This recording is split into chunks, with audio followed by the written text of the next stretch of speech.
Welcome to SicEm365 Radio. Purdy over the middle. Intercepted.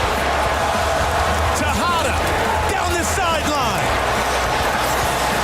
And pushed out of bounds. SicEm365 Radio is presented by IdealMRI.com. High-quality MRIs for $497 or less. IdealMRI.com. Your health is important, so is your budget. What a first half for Gallup. First and goal from the 7 to the end zone. Looking for Gallup. Michael Gallup.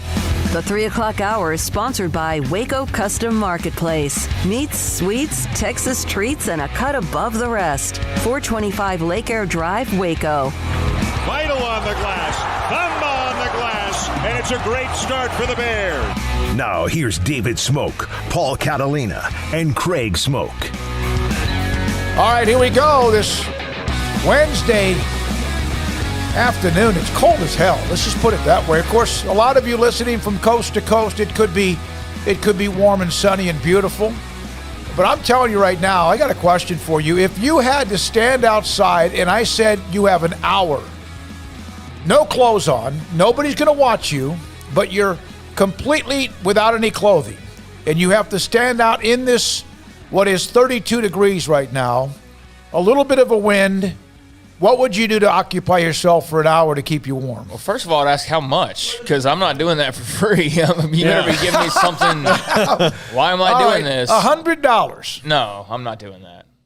For an hour? No. Armstrong, would you get involved with that for $100 outside in what is currently bitter cold? Maybe for 10,000. Yeah, I'm thinking 10,000 is my 10,000. 5 Gs, I can go down there. Yeah. But he's going to get into like single digits early next week. Here's the deal. I've got a new fence in my backyard, and that's about the only place I can think I could do it. Yeah. So the 10,000 would cover my fence. What do you mean the only thing you could do it? I mean that way people wouldn't see me. All right, it's cold, it's bitter. Yeah. And so is Chris Beard. Man, he lost his composure last night and probably felt like he had a right to try to maybe just vent a little bit. You know, they've lost 4 home before he could tee him up. Man, what? He snapped. They're 6-5 in the conference, 14-6. Oh, yeah, he'll be fine. Will he be suspended? I don't think so. What was the difference between what he did and about 30 years ago or so what Bobby Knight did throwing the chair? A prop? I guess so. It's just a different kind of theater than was. Baylor fans, that's a great win for West Virginia. They're now just 2.5 games back of the lead, of course. They've played 10 games, 7-3. Baylor at 9-0. Texas and Oklahoma have 4 losses. But that's rather interesting to me. And that Chris Beard lost his – and I like him. Well, did you see it? Did you see what happened? No, I'm asking you guys. I only saw the video that we're showing. Okay, well, there was a dive for a loose ball, and West Virginia player got it, immediately called the timeout. They gave it to him right away, basically sends him to the free throw line in a close game, and therefore he was pissed about it. And it was been a lot of calls going West Virginia's way that night, and yeah, that's eventually that was the eruption that came as a result of it. The loose ball was a foul when he went to dive for the basketball? Yeah, he jumped on it, and before there was even a tussle for it, he called the timeout, and right away they gave him the timeout. Okay, was the call wrong? To Chris Beard, it was. Yeah. Well, a bridge too far to him. He had just been fed up, I guess. But and that happens. That does happen, but that's too bad. It's a great win for West Virginia. They've won 5 in a row.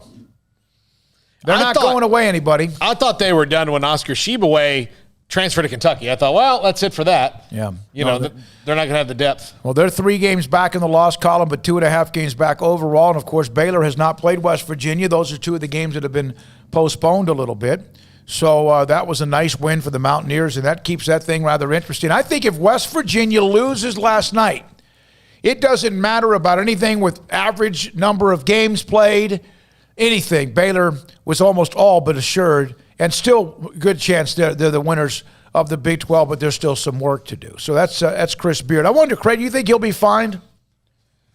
I don't know. It was he explained himself afterwards, and it got a second tech, ended up on the floor. That's probably not going to go over well with the office, no matter what reasoning he had for it. And he explained his point of view and all of that. But yeah, I mean, if you're ending up on the floor as a college basketball coach and you're mocking the way the timeout was going on, yeah, probably he's getting a fine for that. And if not, I would be on the phone from 9 other schools asking him why not there wasn't a penalty for that, because I would think that in most situations, anybody acting that way, regardless of how right they may be or wrong they may be, is getting a fine of some sort for that. Well, one of the things that he elongated the situation. Yeah, that was very Earl Weaver-esque. Yeah, it was. I mean, just... And he's trying to get, if he's going to get a technical, get everything you can. If you're going to get ejected, maybe get every piece of skin you can from the officials. Lady Bears played tonight in Lubbock against Texas Tech.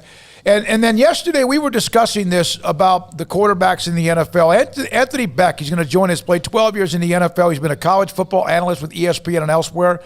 His tweet earlier today, Pandora's box has opened, folks, #NFL.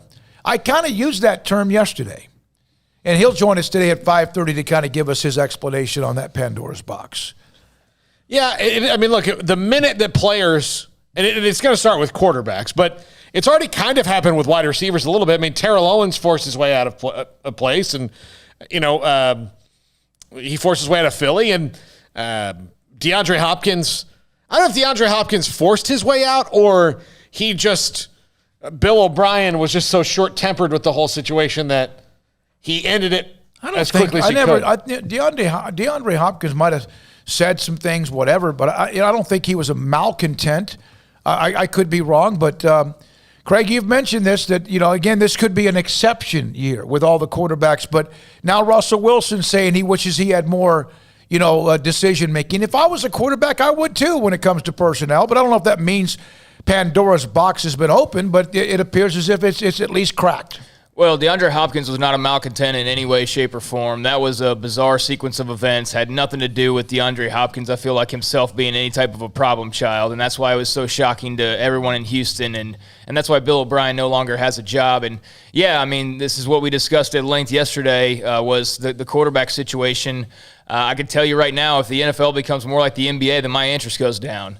I know some people love it. Some people love the super teams. I don't. I think it became a fad that became really uninteresting after a while in the NBA, because it was one thing when you harken back to the 90s teams, or then you start to get into, the Pistons had their run with their super team, and then, here come the Spurs or the Heat or whoever you want to mention, and then, this team tries to do it, and then this team put together their three, and now there's like 5 groups of 3 in the NBA, and it's just, it's boring to me to have all of these guys together, rather than spread out, and I don't think it has to be like 90s NBA, and not that the 90s were always like that, but I don't think it has to be where there's a superstar in every single city and he may or may not have a lot of help. I mean, give them some freedom, but if the NFL starts to get to the point where there's guys orchestrating I'm going to demand the trade from my team and then you demand the trade from your team and then, hey, you're going to be a free agent. I mean, maybe some fans will get a kick out of that, but super teams don't do it for me. I mean, why would we want more super teams? It makes the game less interesting. Isn't part of the interesting thing, because the NBA almost has to do this because they have a 2-round draft. So you can't necessarily fix your team in one draft, but you can in the NFL. If your front office and coaches and scouts do a good job, you can fix your problems. I want you to go to the Tampa Bay Buccaneers roster. Those are 2 super teams. Yeah. But, I mean, it wasn't like Ndamukong Suh is best friends with Tom Brady, and so he threw a fit over his contract that he just signed a year ago for $1 billion, and now he's unhappy, and now he's no show in practices. And, I mean, you get some of that in the NFL, but that gets shut down pretty quickly because those guys get their money taken away. The NBA players are spoiled.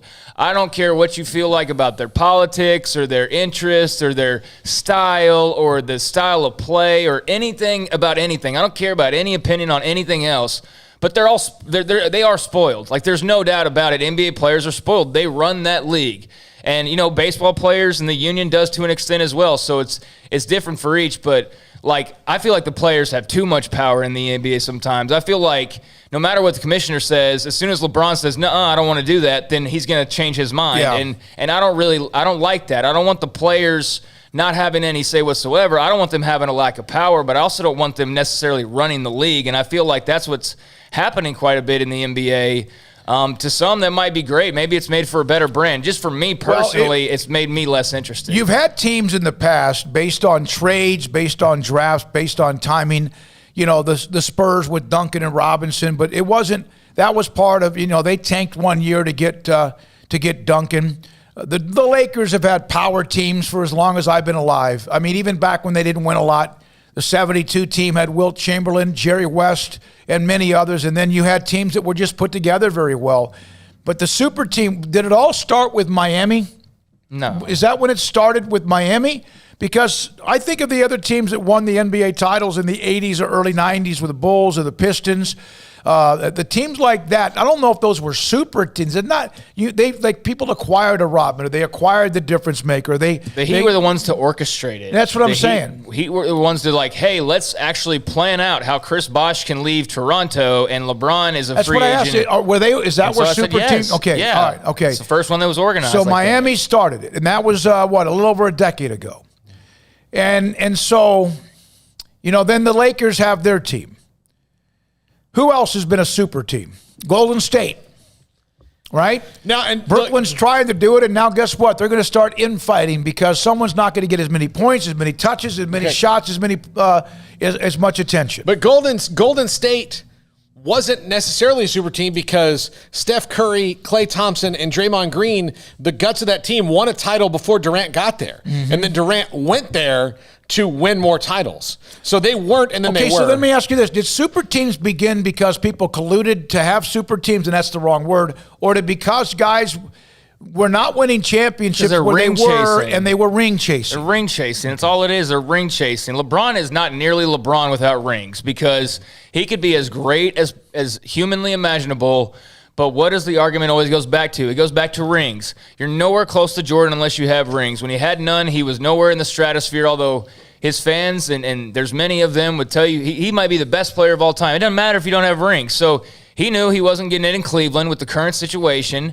He got his buddies on the line, or they got him on the line, however that unfolded. And, when he had an opportunity, he jumped. Now, look, that was his opportunity. It's not as though he put a gun to Cleveland's head and said, hey, make me leave and go to Miami. I mean, he did it the right way. This is not so much even what's going on in the NFL. I mean, we're not to that extent at all, I don't think just yet, but – yeah, I mean... Well, that's what we're going to have Anthony Beck, who thinks Pandora's box is open. That's kind of how we started this discussion. We're moving towards that, and I don't like the idea of just one day Lamar Jackson's like, you know what, I don't want to play in Baltimore anymore. It's like, dude, you just signed a contract for 6 years 2 years ago. Yeah, but I want to play with my boy down in Miami. So how are we going to make that happen? Then your running back friend from San Francisco all of a sudden has a contract issue, and now guess where he wants to go? He wants to go to Miami. And I don't like that idea. The Texans may be the ones who open up Pandora's box, but they wouldn't be the only one. Here's a couple of texts that I want to go to the Tampa Bay Buccaneers roster because we're talking about, can the NFL do this? T-Rex Beard sat down to show the West Virginia player earlier, had signaled for a timeout. Craig went over that, and it was not called, and then a foul happened. Yeah. Daniel said, I do not like tech, but it was a bad call. Very quick whistle. Scotty B, I think what Chris Beard did last night is close to the worst, like Bob Knight did throwing the chair. Appalling stat for tonight. Okay, we'll get into that. That's another text from Scotty B about the women's game. We'll get to that in a moment. He really does dig into free throws for women's basketball players. Scotty, we'll get to that. And we'll get into what Mark Cuban tried to do that's already been vetoed by the NBA and stop playing the national anthem. That's a different story. Paul, we got calls. 254-339-1122. Then I want to go through how the Buccaneers constructed their defense and their team based on the draft. And if you do that and you hit the second, third, and fourth round picks, then you have a chance to set yourself up for success. But you have to still have key ingredients that maybe you acquire in different ways. Here we go. All right, Stephen in Virginia, you're on the Impact Health Labs caller line. Oop, I did it again. Go ahead, Stephen. Hey, guys. Yeah. Yeah, go ahead, Stephen. Hey, guys. I wanted to make a couple quick points about what y'all have been talking about this morning. But first, I want to say I consider y'all all friends, and I consider Drake a friend. So please don't let Drake go without shaving again. But to the rest of SicEm365 listeners, I can make that joke because Drake's pretty much my little brother. Y'all have to leave him alone. Didn't even know. Didn't even know that was a story. Go ahead. He went through the show yesterday and let everyone own him. But I want to say that the NBA super teams, to me, started with the Celtics of Ray Allen, Paul Pierce, and Kevin Garnett. And that LeBron couldn't beat them in Cleveland, so he went to Miami. And this has just become, where everybody keeps elevating. But then about the Chris Beard thing, whether he gets fined or not, that money's not coming out of his pocket. If he was at any institution, other institution in the Big 12, I'd say differently. But Texas Tech has a historical, presence in their basketball program of allowing these things. Because you talked about Bobby Knight earlier. Bobby Knight was the coach at Texas Tech after everything he did at Indiana. And they loved him. Loved him enough to hire his son and continue to keep him around when he was not winning games. So if anywhere's going to let him get away with this type of behavior, it's Texas Tech, and I'm sorry to say that. I hate to throw a shot. And then the last thing I wanted to say was, y'all are talking about the NFL. I have not been an NFL fan for more than 5 years because of the Rams' departure from St. Louis. But I decided, because I've always loved football history, to be a Raiders fan, because I love the history of the Raiders. And the reason I'm bringing this up is I think the history of football, you talk about teams from the 70s, the Purple People Eaters, the Steel Curtain, the Fearsome Foursome, the, Dr. Death and the Oakland Raiders. Doomsday defense. Getting the violence back in the game or getting some kind of reserve clause, what can we do to make football great like that again? And I'll let y'all go. Hey, Stephen, thanks for the call. Appreciate your comment about Texas Tech. Also have some information about Baylor men's basketball. There's some misinformation out there from CBS Sports, and David K has cleared that up, but we'll get to that in just a second. Yeah, I mean, I'm old school, so I'm going to look at things differently. I get safety, but I think it's actually become even worse because now the game is just not the same. In my opinion, they're still great athletes. They're greater than they've ever been before. We discussed this yesterday with some of the penalties and officiating and whatever else. I hate the targeting rule. I hate it. I hate because there's as much confusion with that now as there used to be with pass interference. I hate the typical. I mean, I don't want this to be the cranky old man hour. You know what I mean? Like talking about the NBA and their super teams, and I mean, what are we going to start talking about the DH next? But at the same time, there are these targeting penalties that make little to no sense and absolutely ruin the flow of a game. There's guys getting sacked that look like any old trading card I would have had back in the day, and then suddenly there's a flag flying, and you're like, why is that flag flying? It's like, well, he was in the protection of the shell of the, and it's like, it was just a sack. It was just a regular old sack, just a regular tackle. That's not even allowed. Slight bump of the face. Yeah, mask. It's become, I think it's just become so tedious. It's become so they're trying too hard to look too smart and to look too safe to appease some very it's being small, over officiated. To overruled. To appease a very small number of people that actually care. And I'm not saying people don't care about player safety, but I don't think everybody's sitting there watching and clutching pearls over the risk of 35 years from now because a guy just took a regular sack. Here's what happens: a league quarterback has his knees cut out.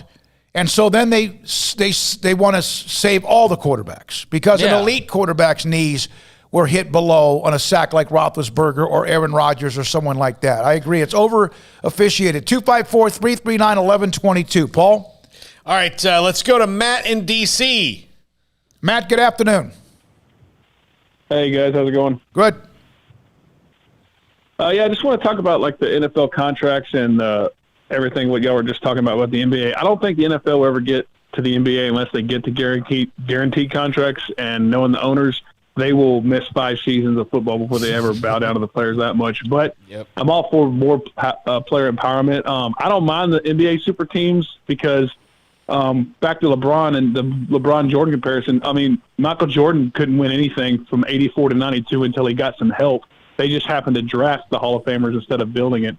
I mean, let's be honest, the only reason LeBron left his bad company in Cleveland was because they wouldn't help him. He took the 2007 team, the worst finals team in history, to the finals to lose to, Hall of Fame Spurs. So he went to a better company.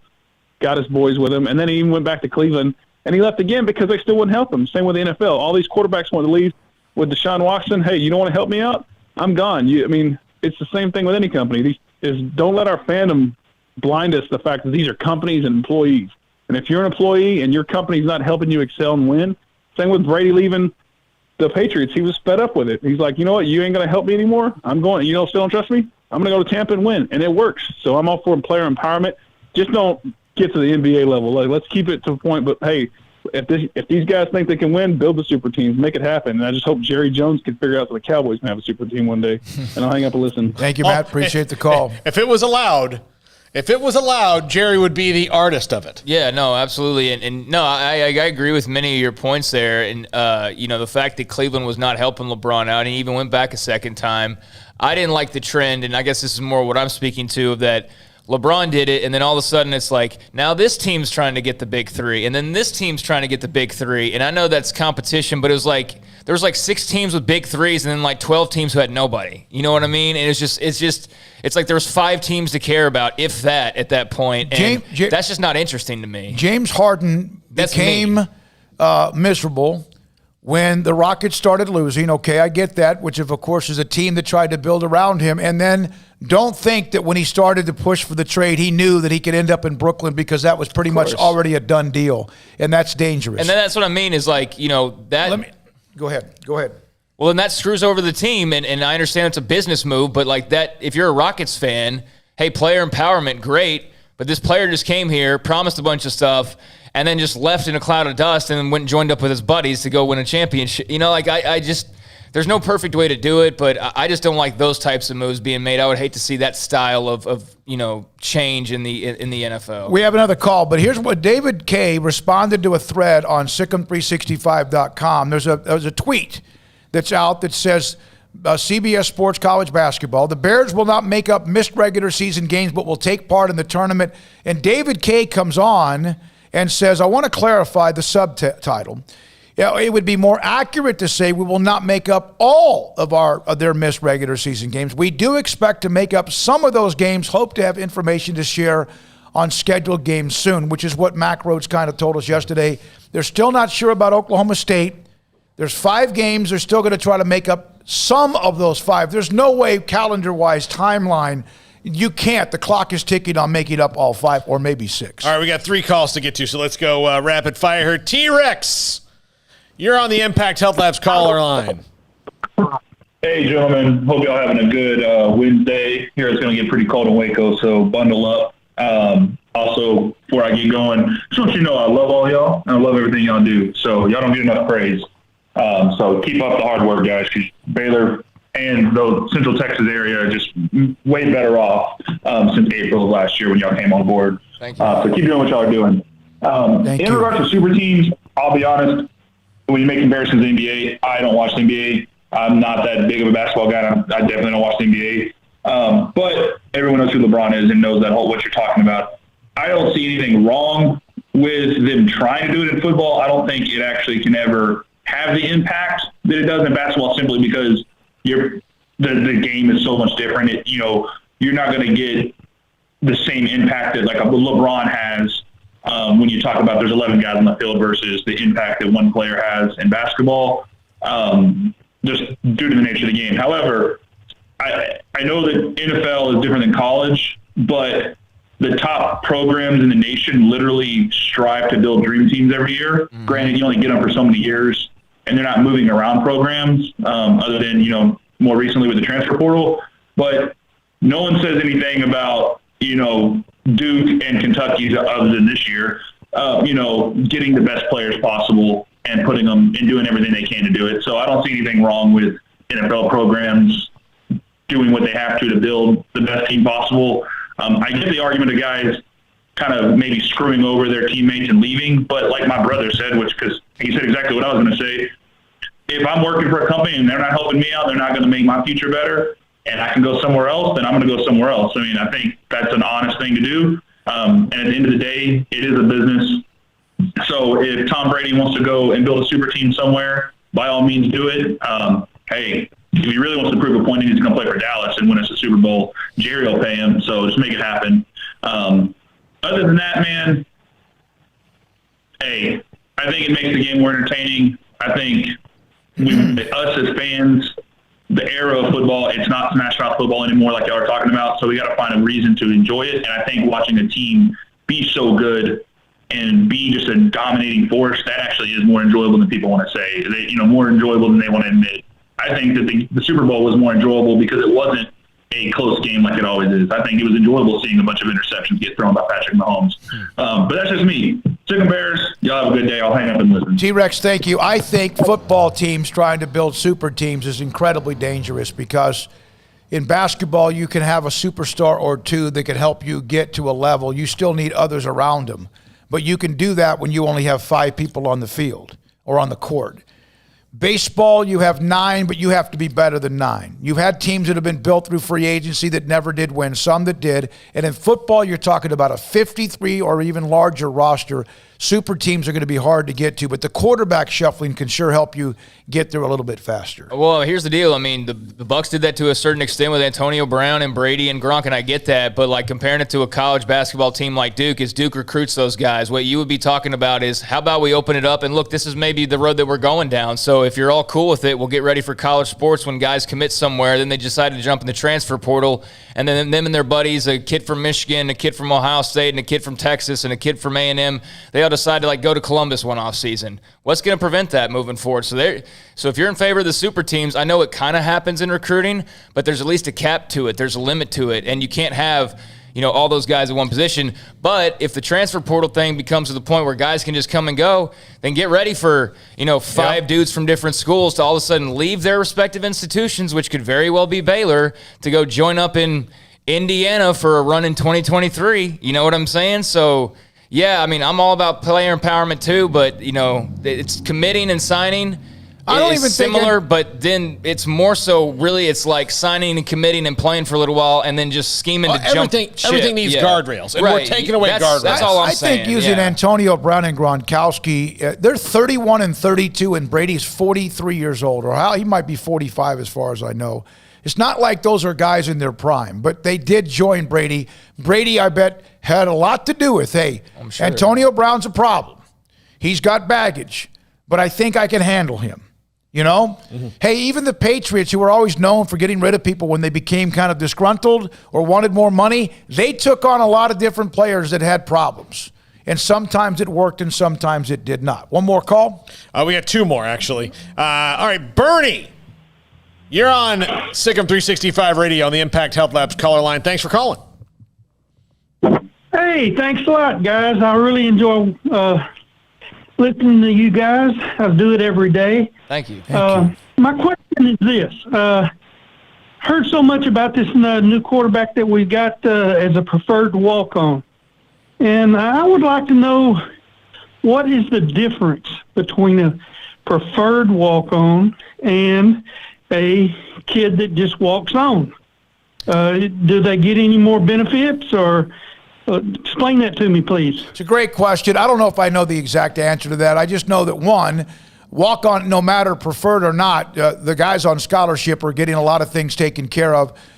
Craig, you know the difference between preferred and I asked C.J. Rogers that question. Do you know the difference? Basically, when you're being recruited and they are looking at you as a preferred walk-on, I don't know that there's like any ironclad guarantees. Like, hey, by this time you're going to be on scholarship, but there's pretty much a guarantee, an agreement that you will start off at that school paying on your own dime. But that if it works out the way it's supposed to, by that second season, they'll then have the room to be able to offer you a scholarship so long as you've held up your end of the bargain, and then you will be placed on scholarship when you've earned your way into that second season. Here's something that from NCAA sports means the coach would like you on the team but cannot offer financial assistance for at least for the first year, as you mentioned. Yeah. Preferred walk-ons can earn a scholarship going into the second year, but nothing is guaranteed. And if you think about it, like as a regular walk-on, it's just you're at Baylor University and you decide you're going to walk onto the football team, and they have those. And some of them get a scholarship down the road. Yep. All right.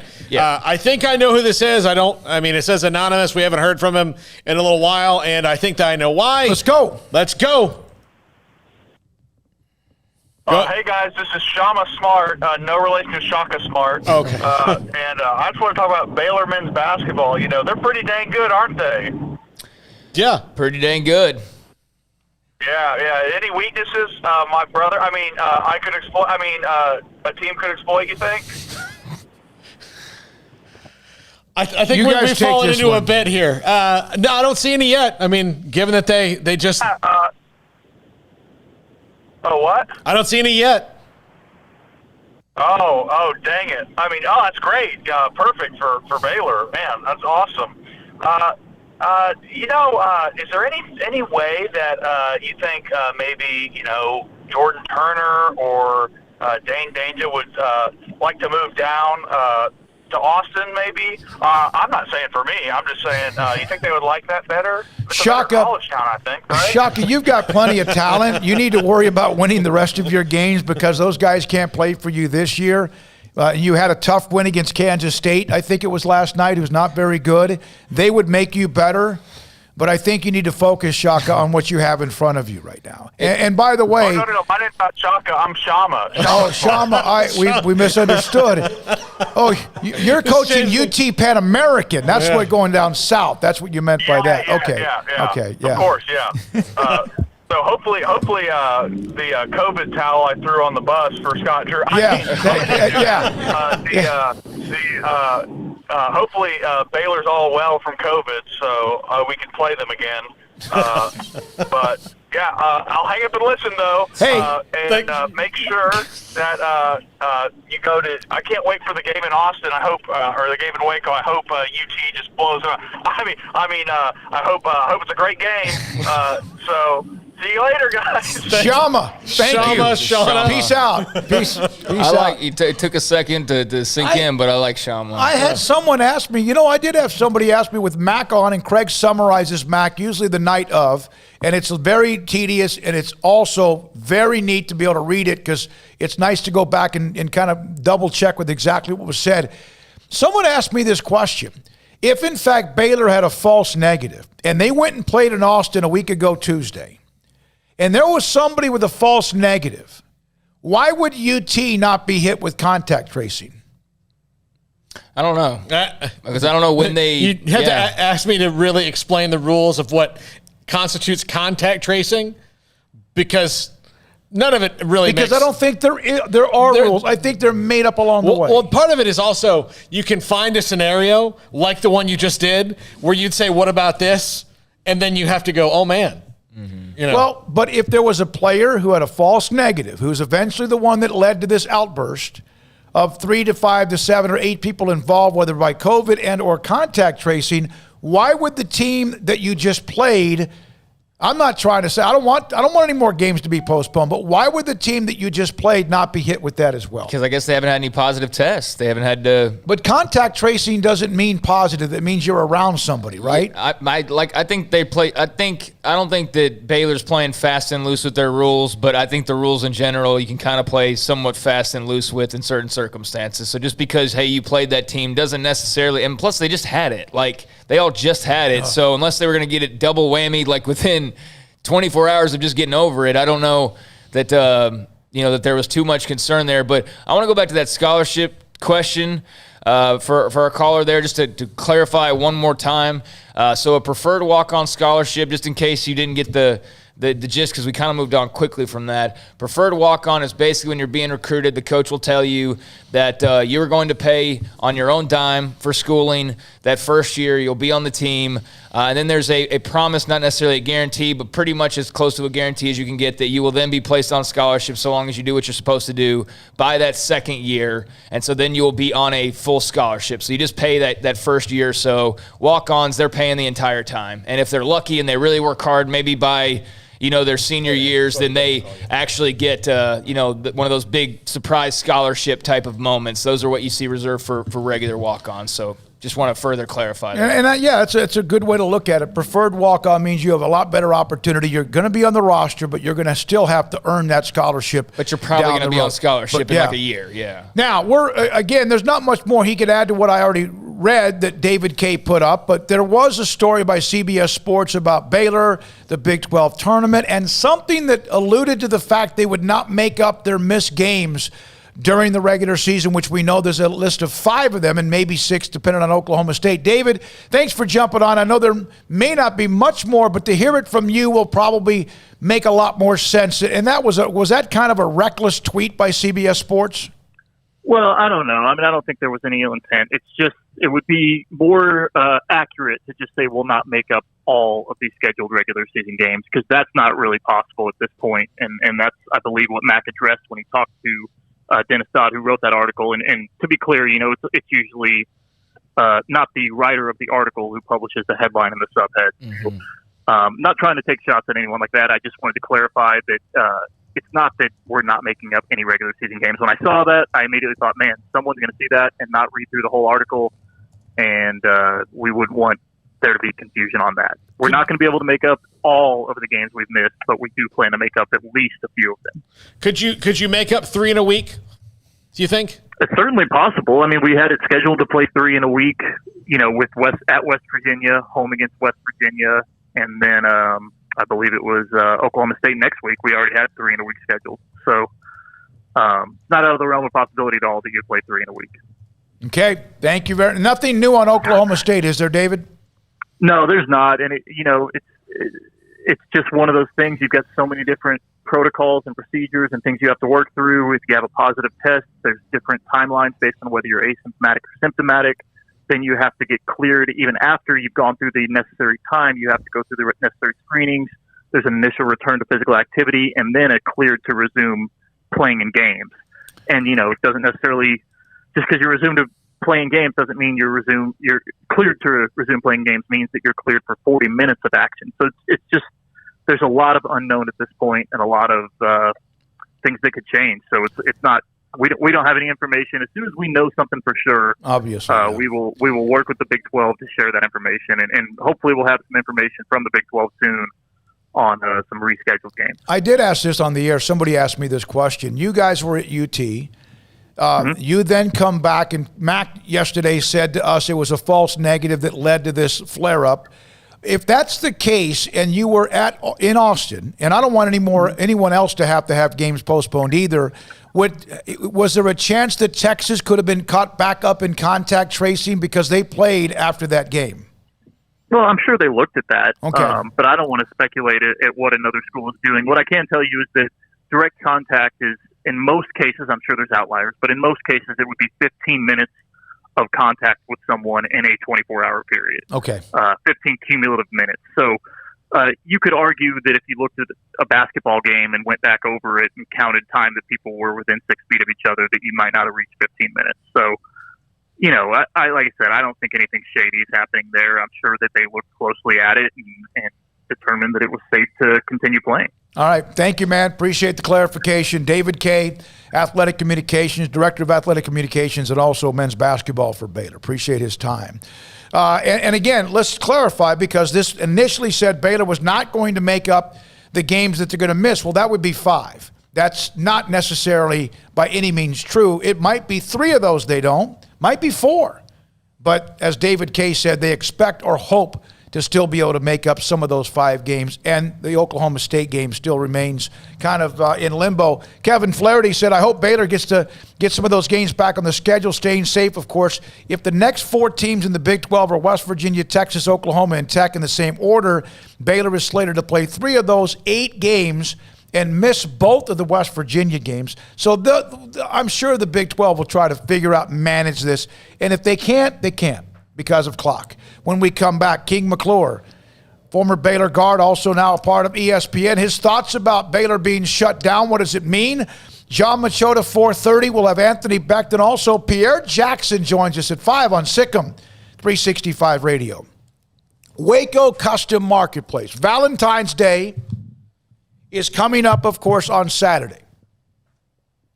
So if you haven't planned whatever dinner you want, and the reason I'm getting out this book is I want to make sure I get the price right, because Waco Custom Marketplace is offering 2 pieces of 8-ounce bacon-wrapped beef fillets, 2 pieces of 8-ounce lobster tails, and a $10 gift card to Curbside Coffee. for $50. 2 thick bacon-wrapped fillets, 2 8-ounce lobster tails, and also the $10 gift card to Curbside Coffee, $50. And if you want to add to that, you can. If you want to, you also know that coming up pretty soon, they're going to start to have live crawfish. It's that time of the year, so get ready for that where you can order and pick it up, and we'll have more details as they become available to us. So Valentine's Day is on Saturday. You want to cook up something special? 2 8-ounce bacon-wrapped fillets, beef fillets, and 2 lobster tails, plus the $10 gift card to Curbside Coffee for $50 at 425 Lake Air Drive in Waco. Go online, WacoCustomMarketplace.com. I hate my job, but I don't mind getting up in the morning. I dread each day, but I can't wait to get out of bed. You ask me why, and what I'll say to you is true. Well, you can get breakfast tacos at Rudy's Barbecue. Scrambled eggs and brisket, they ain't fooling around. Sausage wrap, son, they're the best in town. Barbecue for breakfast, yes, it's true. Put a smile on your morning at Rudy's Barbecue. Next in line. How did Edward Jones become one of the biggest financial service companies in the world? By not acting that way. Financial strategies, one-on-one advice, it's a big difference. And that's why Brad Wilson, your Edward Jones financial advisor, makes sense of investing. Experience the difference for yourself. Brad Wilson, 250 Sharon Drive in Woodway, 254-776-4337. Edward Jones, member SIPC. Are you ready to save big on a new 2020 Chrysler 300 Touring? A car with superior craftsmanship and quality. During the President's Day event at Allen Samuels, save big and drive a new 2020 Chrysler 300 Touring with special values of $7,250 or 0% for 72 months and $2,000 in combo cash right now. Visit the customer award-winning Allen Samuels located at 201 West Loop 340 in Waco to see the incredible 2020 Chrysler 300 Touring. It's the best President's Day event going on now at Allen Samuels, your friend in the car business. See dealer for details. All offers have credit requirements. We've sent the nomination forms to area high school counselors for the 11th annual Academic All-Stars team, and we will find 20 elite student athletes who excel in both academic and athletic competition from Central Texas high schools. Hello, everyone. This is David Smoak. Our title sponsor is Texas Farm Bureau Insurance, protecting Texans since 1952. The 2021 Academic All-Stars program is also brought to you by Westdale Asset Management, Englander Design Pack, Southwest Sports Medicine, Allen Samuels, Dodge Chrysler Jeep Ram Fiat, Coca-Cola of Waco, Ray Broker Air Conditioning and Heating, Texas Sports Hall of Fame, HEB, the McLean Group, Universal Windows Direct, Rudy's Country Store and Barbecue, and the Waco Foundation are 501c3. Nomination deadlines March 31st. We'll eventually announce the team on Monday, May 3rd. Honor them at our annual banquet on Wednesday, May the 19th. It's the 11th annual Academic All-Stars team highlighting the elite student athletes in Central Texas right here on SicEm365 Radio. It was broad daylight. I stepped into a gas station for 5 minutes to grab a snack, and just like that, my car was broken into. They made out like a bandit. My laptop, my phone, everything. I called my agent to see what could be done, and he restored my faith in humanity. My claim was processed so quickly, and I was able to recover my losses. Stop by and see our agents at one of our 3 McLennan County locations. Coverage and discounts are subject to qualifications and policy terms and may vary by situation. At Baylor University, students find their place to shine. They're faithful friends and inspirational leaders. They're championship teammates and independent thinkers. They're on the cutting edge of high tech and in the halls of history. If you want to make the world a brighter place, you can. And if you want to shine in your own way, you can. The spark you need is already inside you. Bring it to Baylor, where lights shine bright. Welcome back to SicEm365 Radio. Call us on the Impact Health Labs caller line at 254-339-1122. For your company's mass COVID testing, log on to impacthealthlabs.com. By the way, 254 on the text. Of course, it was Dennis Dodd that would write that. The tweet that I think has been changed, and David Clay of Athletic Communications clarified that of the 5 games Baylor's had postponed, that they will not miss all of them, or they hope not. They will hope to reschedule at least a handful of them, as David K. said. We're now joined by King McClure, former Baylor guard, ESPN broadcaster on Sic'em365 Radio, Paul Craig, David Smoak, and Armstrong Sims. King, how much does this shutdown affect the momentum Baylor had built, in your opinion? I think you can look at it multiple ways. I mean, they had a tough stretch coming up. I mean, they had TCU on Saturday, then they had Oklahoma, would have been yesterday, then Texas Tech, then West Virginia back-to-back. I mean, they had a tough stretch. And truth be told, it would have been hard to pull out all four. So I think in a sense it was good, but I mean, yeah, it kind of hurts the momentum, but it might give these guys a much-needed break that you normally don't get during the season. King, how would you like to see them make it up? I mean, they got to get at least one West Virginia game in, don't they? Yeah, I mean, I would think that. I mean, if you're really a competitor, I would think you make up all four. I mean, maybe not the TCU game, but for sure against all the ranked opponents, because it ultimately gives you a better conference resume, and better tournament resume. But I think I would like to see them make up all four personally. King, kind of a two-part question here. First of all, your thoughts on what you saw last night between Texas Tech and West Virginia. And the second part to that is, how do you think West Virginia stacks up matchup-wise with Baylor? I like West Virginia. I think West Virginia is probably – I mean, if I had to choose a second team in the conference, I'd probably choose West Virginia over Texas, just because they're so versatile. I mean, last night you saw it. They have so many guys – like, difference between the West Virginia teams in the past few years and this one is they have so much more scoring. And Taz Sherman, I don't think he played last night. And if he did, he played a few minutes. He didn't play much. But like Sean McNeil is a guy who can light it up. I mean, he went crazy last night. Taz Sherman is another guy who can get buckets. And Emmett Matthews, when he's playing and when he's locked in and really like ready mentally, I think he's very talented and he's super versatile playing at the four. And the other four that they have, Jalen Bridges, he can shoot the ball and stretch the floor, and it gives Derek Colbert, who's a matchup problem, gives him a lot of room to operate down low. So they'll be my second team in the Big 12, and I really like that squad. Yeah, you're right. Sherman did not play last night. He did not play for them, for West Virginia, in their win. How much there was starting to be, as he earned, chatter and analysts bringing up Jared Butler for Naismith Player of the Year. We know Garza, and of course Gonzaga's got their trio, and there's others. Illinois' got a player. But how much does missing games, do you think, maybe tap the brakes a little bit now on Jared having a chance to be Player of the Year?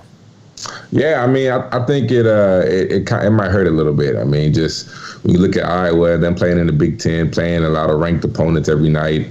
And when you look at it, when we were about to play 4 ranked opponents, that was 4 opportunities for Jared to make his case. When Luke Garza is still playing and he's still able to make his case. So it might hurt a little bit. But honestly, I mean, yeah, Jared might care a little bit, but more so Jared wants a national championship. He could care less about really being a Player of the Year. He'd rather a national championship than Player of the Year. How much does the conference championship matter? I mean, it means everything. I mean, especially when we haven't won one. That means everything, honestly. We want a banner. We came close last year, but I mean they cut it short. And the year before, I think we finished my senior year. We finished 3rd, way higher than everybody picked us to finish. But we've been close. We just haven't been there. And I think that's the first goal right now is win the conference championship. Second goal, win national championship. King, where did this little stumble come from for Texas, you think? You know, obviously they were off for some time. I mean, they did end up winning last night, but had to pull one out. They've been kind of on a little bit of a rougher run. What's kind of going on with them? Just getting back to it, I guess? Yeah, I think just getting back into the flow. I mean, whenever you miss guys in certain games, when they had like 2 or 3 starters out when they played OU and OU popped them at the crib, I mean, it takes a minute, you know. They were rolling, then it kind of just like stops. It kind of like what Baylor is going through right now, just like the halt. So the halt kind of, you know, switches things up a little bit, and they just have to get back into the flow of things. I think another part is, I mean, they've kind of been exposed in a sense. People have really been doing a great job game planning for them. Even last night's game when they played Kansas State, it was a close game all the way until like the last, like maybe minute or 2. But people are doing a great job game planning for them. They just have to adjust, and I think Shaka Smart will be able to do that.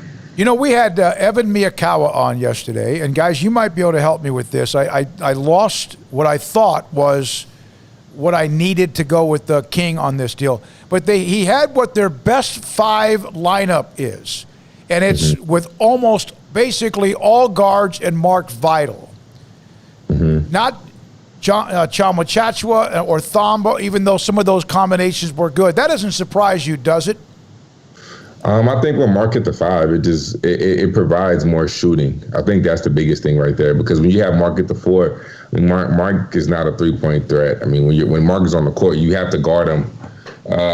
Almost a lot of teams guard him in the paint just because he's not going to shoot the 3 ball. It's not what he does. I mean, he does a million other things that are great, but he just doesn't shoot the 3 ball. So that kind of clogs the lane, especially when you're looking at pick and roll situations. You can help off Mark. Because normally you got to help off a shooter, but now you can help off Mark.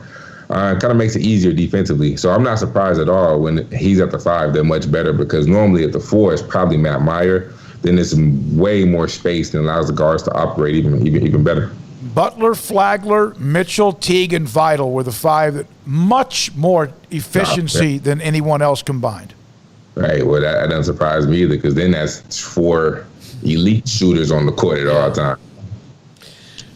Did you ever think you'd see a Baylor team with 4 guards like that? I mean, like, Scott never really did that before.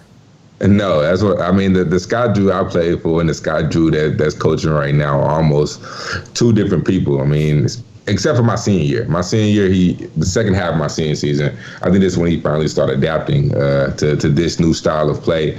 But yeah, it was normally just like bigs, like focus on the bigs. Jonathan Motley, we would focus on him a lot, just try to get him touches.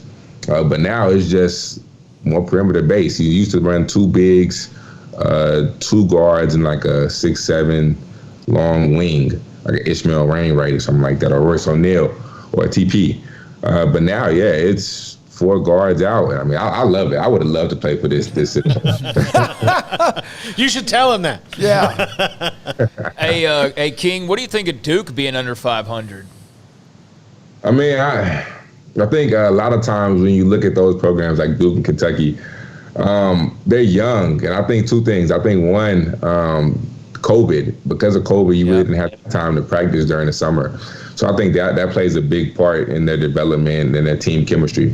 I think secondly, I think it's this new highlight culture that we look in, that we're seeing. A lot of these kids coming in with a lot of followers, and like they do a lot of things for the camera more so than the actual game itself. So like a lot of times you get on a campus and you're playing against Jared Butlers, Davion Mitchells, and they don't care about how many followers you have. They're just going to like go out there and try to kill you and see how good of a basketball player you are. So I think more so the kids are starting to do things for the camera than, the actual game is lacking, like we're seeing. Like a lot of these top rated prospect guys who are supposed to go top 10, top 15, they're not producing, and they're not doing what they're supposed to be doing as far as production wise. So, I mean, I think it's a mix of both, highlight culture and COVID. You mentioned, and we talked about this week, that Baylor's in this pause, so there could be 5 games that they cannot make up, although it appears they're going to try to make up some of them, plus maybe they hope get in the other ones that are left. They're 9-0. If they get to a certain point, no matter what, the big picture is the Final Four, the national title. But I want you as a former player to reiterate again what you said about winning the Big 12 championship and how important that is to the team and the program. Yeah, I think it's huge. I mean, I think that's the biggest thing. Honestly, that's the first goal. I mean, if we win a Big 12 championship, we'll count that as a victory because we've never done that before. It's one thing we've never done as a program.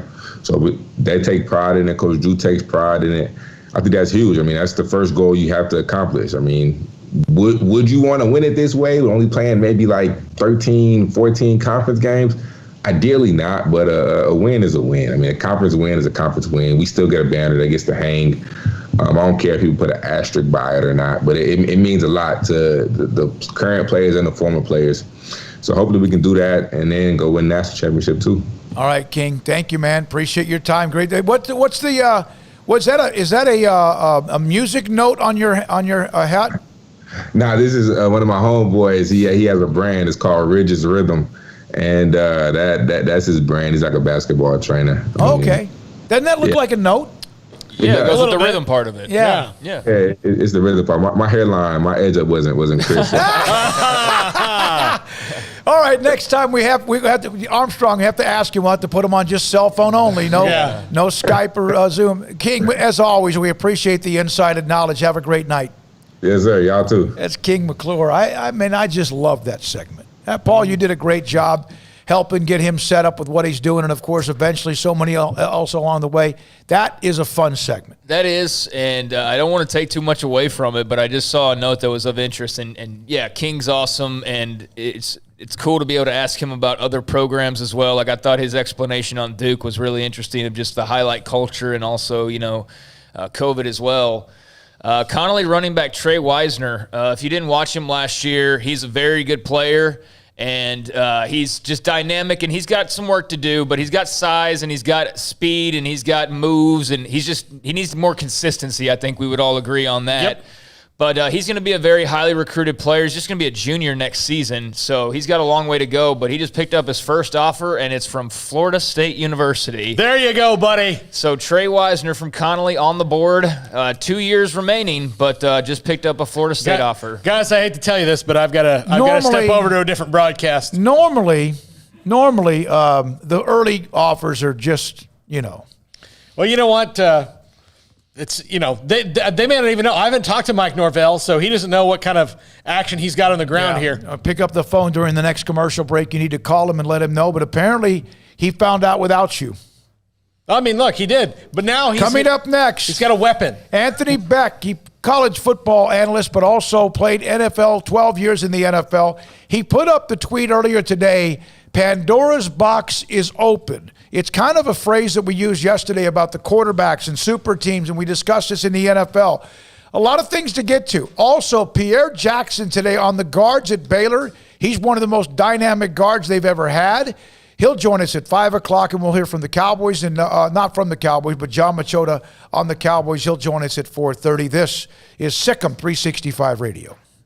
Richard Carr, Buick GMC Cadillac. They've got their new year, new ride savings event going on. And, Richard Carr, we started talking, I've been talking about them for years now at this point. But when we first got into quarantine, I just love the fact that, they were able to keep their business going, but do so with having the customer in mind. That's why they were offering and still offer the test drives being brought to your home or office. I mean, who does that, right? You usually have to go to the dealership. But the thing is, if you want to get out and about and you want to go to the dealership, you can still do that as well. And the best part about wherever you end up getting your test drive or wherever you end up in a car from Richard Carr is that you know that you're going to be driving in something that was made by people, or that was sold to you by people that you can count on, people that have your best interest in mind, and people that gave you a great deal as well. And that's what they're looking to do more in 2021. And that's why they've got the New Year, New Ride Savings event.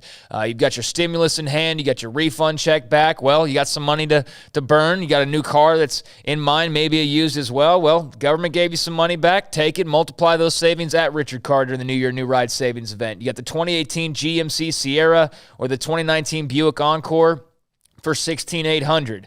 2020 Honda Civic, only $21,900. Payments on late model cars and trucks for under $200 a month. They have hundreds of used cars and trucks priced to move during the New Year, New Ride Savings event. You can also get 0% for 72 months on a new 2021 Buick Encore. Payments as low as $318 a month and no money down.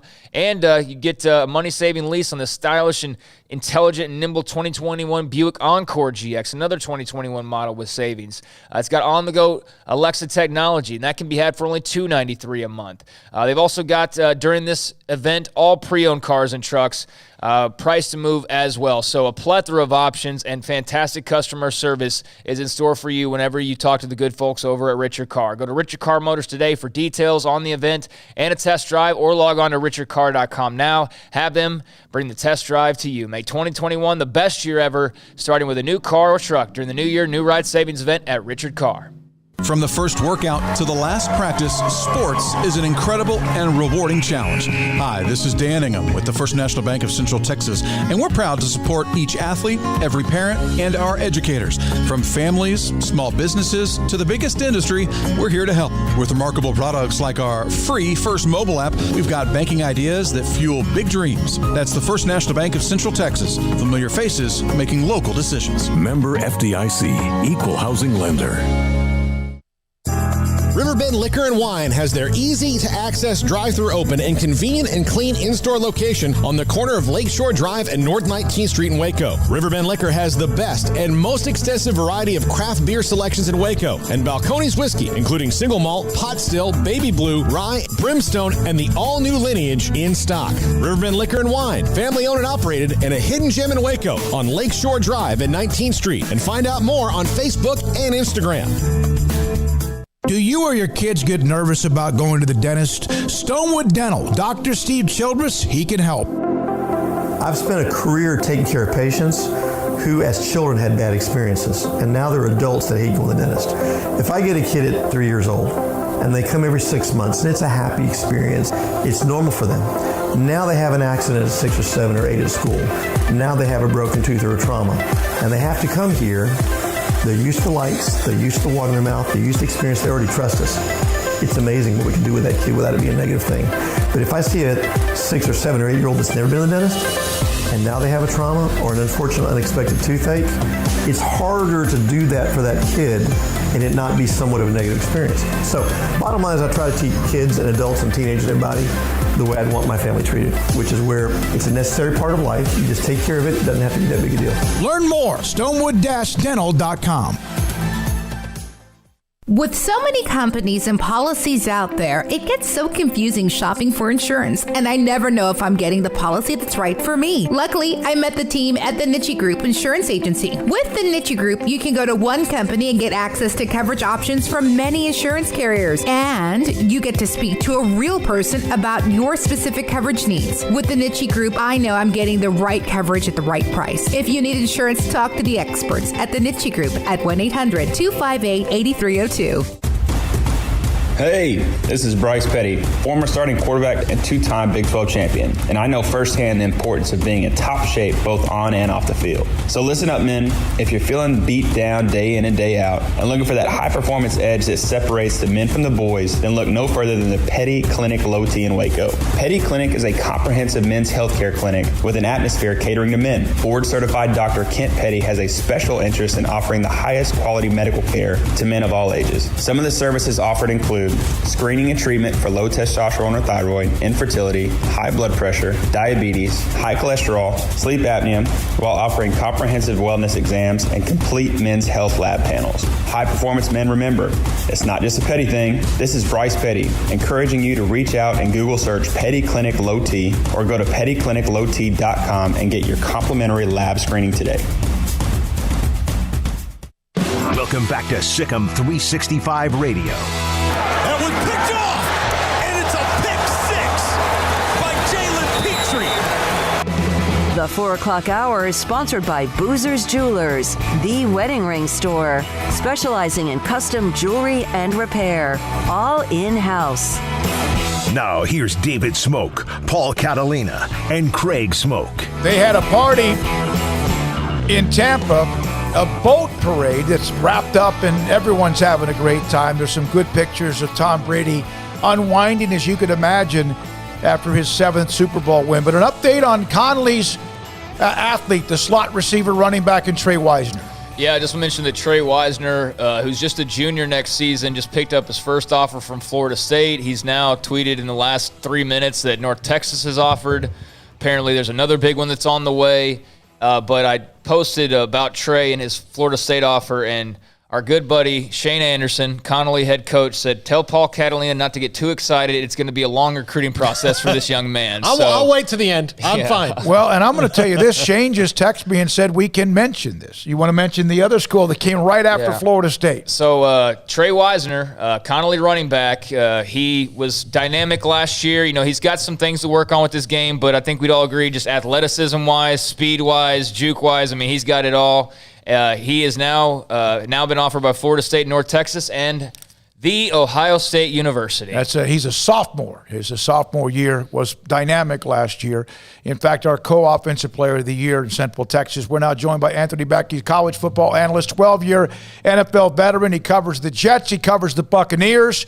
And he joins us on SicEm365 Radio. And I reached out to Anthony earlier today because his tweet was Pandora's Box has opened, folks, hashtag NFL. And Anthony, we kind of used that phrase yesterday on this show. Thanks for your time. Is this the start of a new trend of super teams based on what quarterbacks want to do? Yeah, thanks for having me on, guys. It bothers me a little bit. I'm all for guys, trying to win championships. I'm all for guys wanting to get players to come play on their team. But, let's be real, okay? These organizations pay these players a lot of money to be their guy at their particular position, whether it's, a quarterback, a right tackle. I mean, you start complaining about, after you get a contract and saying, well, I want to play left tackle now, or I want out, or, I want to be part of the process of picking players. Like, you don't have those options. Good organizations will obviously take your opinions. And, listen, guys have relationship with players. Those things are helpful in the process, whether it's free agency or a draft pick. But as far as, demanding things or wanting to do this or I'm not doing that, I just think, look, man, these aren't your teams. You don't own the franchise. You're an employee of these teams. They're paying you a lot of money to be their guy. So you got to be respectful of that. So, look, everybody wants to win championships. There's no question. There's only so many players out there, and I think the way they have the NFL set up is great now. You got to develop players, and two, if those free agents become available, go get them if they can help your football team. But if you're talking about guys that are under contract that have, big contracts with 3-4 years left, to demand things like that, to me, just doesn't make sense.